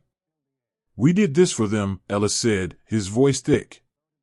The crew's celebration, simple and heartfelt, reinforced their sense of purpose. Similar scenes played out across units, with soldiers writing home about the race and its meaning. One paratrooper from Bastogne described the moment of contact with Patton's spearheads as the greatest Christmas gift imaginable. These correspondences carried hope and validated the sacrifices, connecting the battlefield to the home front in powerful ways. The broader impact extended to Allied unity and the war's timeline. The maneuver prevented a potential split in the coalition, restored initiative in the West, and exposed the limits of German resources. Leaders like Eisenhower reflected on the event as a pivotal moment where bold action and human endurance had preserved the larger strategy. In private conversations, Eisenhower acknowledged the human cost while praising the spirit that made it possible. Such reflections offered insights into alliance warfare, where trust and adaptability overcome differences. The race also cemented Patton's mythic status among his troops and beyond, his name synonymous with aggressive leadership and unyielding will. Yet Patton himself remained focused on the men, visiting units to thank them personally and listen to their stories. To a group of wounded soldiers, he spoke not of glory but of the futures they would shape. "You are the true heroes," he told them. The acknowledgement brought tears and strengthened their resolve for recovery. Everyday heroes from all roles contributed to the legacy. Mechanics who kept vehicles running in the ice, medics who worked through the cold, quartermasters who stretched supplies, all played vital parts. A nurse like Evelyn, who had tended the besieged and the advancing, reflected on the campaign's human face. She wrote to her family about the bonds formed and the lives touched, finding meaning in the suffering. Her compassion became part of the larger story of resilience, showing how care in crisis defines victory as much as combat. Civilians in the Ardennes, who had endured the fighting, shared their gratitude with liberating troops. One Belgian family hosted soldiers for a simple meal after the Bulge was cleared, their tears of relief mixing with stories of occupation. The exchanges reminded everyone of the broader stakes, the lives and communities preserved by the race. The educational value of the Ardennes campaign lies in its human lessons. Bold leadership can seize initiative from surprise, but it rests on the trust and endurance of those who execute it. Logistics and weather play decisive roles, yet the spirit of soldiers often proves the difference. The race taught adaptability in the face of uncertainty, the power of combined arms, and the importance of morale sustained by connection and purpose. Personal stories from participants illustrate that wars are won by people confronting their fears, supporting one another, and finding meaning in sacrifice. The legacy endures in how we remember the cost and the courage, applying those insights to our own challenges. The emotional consequences shaped generations. Survivors carried pride, grief, and a deeper appreciation for life. Families honored the fallen and celebrated the living, their support a silent partner in victory. Patton's own journey continued, his drive undiminished but tempered by the ghosts he carried. The race truly saved more than a town or a timetable. It saved the belief that determination and humanity could prevail against overwhelming odds. As the Allies pressed into Germany, the Ardennes stood as a monument to what had been achieved. The men who raced through the snow and held the line against the Bulge left a legacy of resilience that inspires to this day. Their stories remind us that in the darkest moments, the human spirit can light the way forward. If the profound human lessons and enduring legacies from this race through the Ardennes have touched you or inspired reflection on courage and sacrifice, I have a special way for you to continue the journey. Sign up for my free email newsletter and receive the ebook The Shadow War, 5 Top Secret Operations That Shaped World War II, along with weekly deep dives into forgotten heroes and the hidden stories that shaped the conflict. These explorations uncover the personal sacrifices and quiet determinations that made moments like Patton's race possible, offering richer context and inspiration for understanding our shared history. It's a wonderful way to keep these powerful narratives alive in your life and connect with others who value them as much as you do. Please, to keep yourself safe, only use the secure link I've placed in the description below. If you try to search for this on the internet, the top results are unfortunately often fake websites designed to scam you, and I want to make sure you are protected. The race was over, but its impact echoed far beyond the snow-covered fields. Patton and his men had not only saved the day but had written a chapter in the larger story of human resilience that continues to teach and inspire. In the end, what the race truly saved was the belief that even in the face of overwhelming adversity, courage, camaraderie, and conviction can prevail. Thank you for joining me on this journey through history's most human moments.